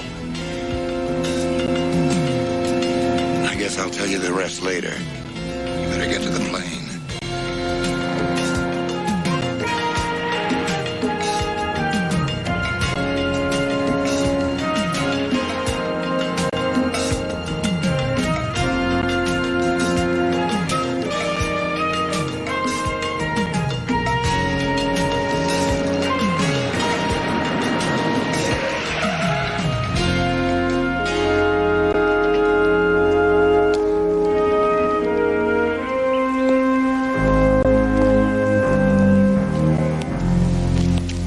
You're going to say something like you never liked me. Well, that's the funny part, Freddie. I always did like you. I wouldn't leave my money to somebody I didn't like. It's the money that started this whole mess. I wouldn't be too hard on yourself, old chap. This is going to end up costing you nothing. 2 lives are gone. And you can add 2 more to that if that plane doesn't take off soon.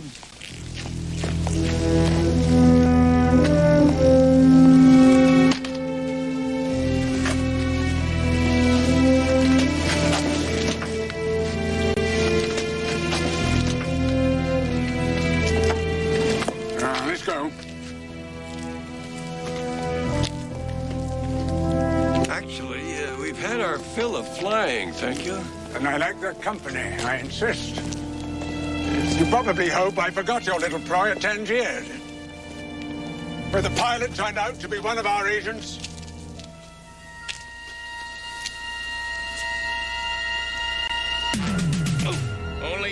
guess we've changed it a little since then.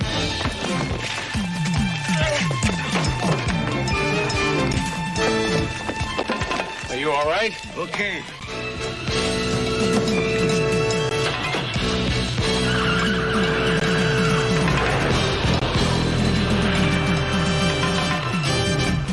Let's go. Better let the boy handle this.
I could have done that.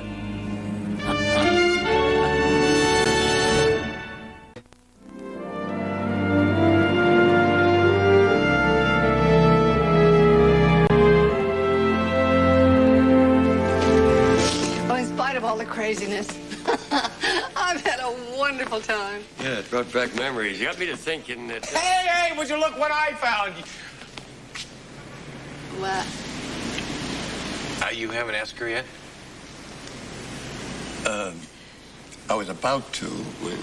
It's okay, I can take a hint. Ask me what? Well, what the boy and I had in mind was, you'd make a great addition to... I'm flattered. Be like old times. We could work side by side. Two problems. We'll solve them. Well, first one is Paris. Paris, France? No, Paris LaRoche. My husband. Oh. Well, I can't solve that one. We've been together 25 years, Roy. He's a good man. He's a very lucky man. And your Flo was a very lucky woman.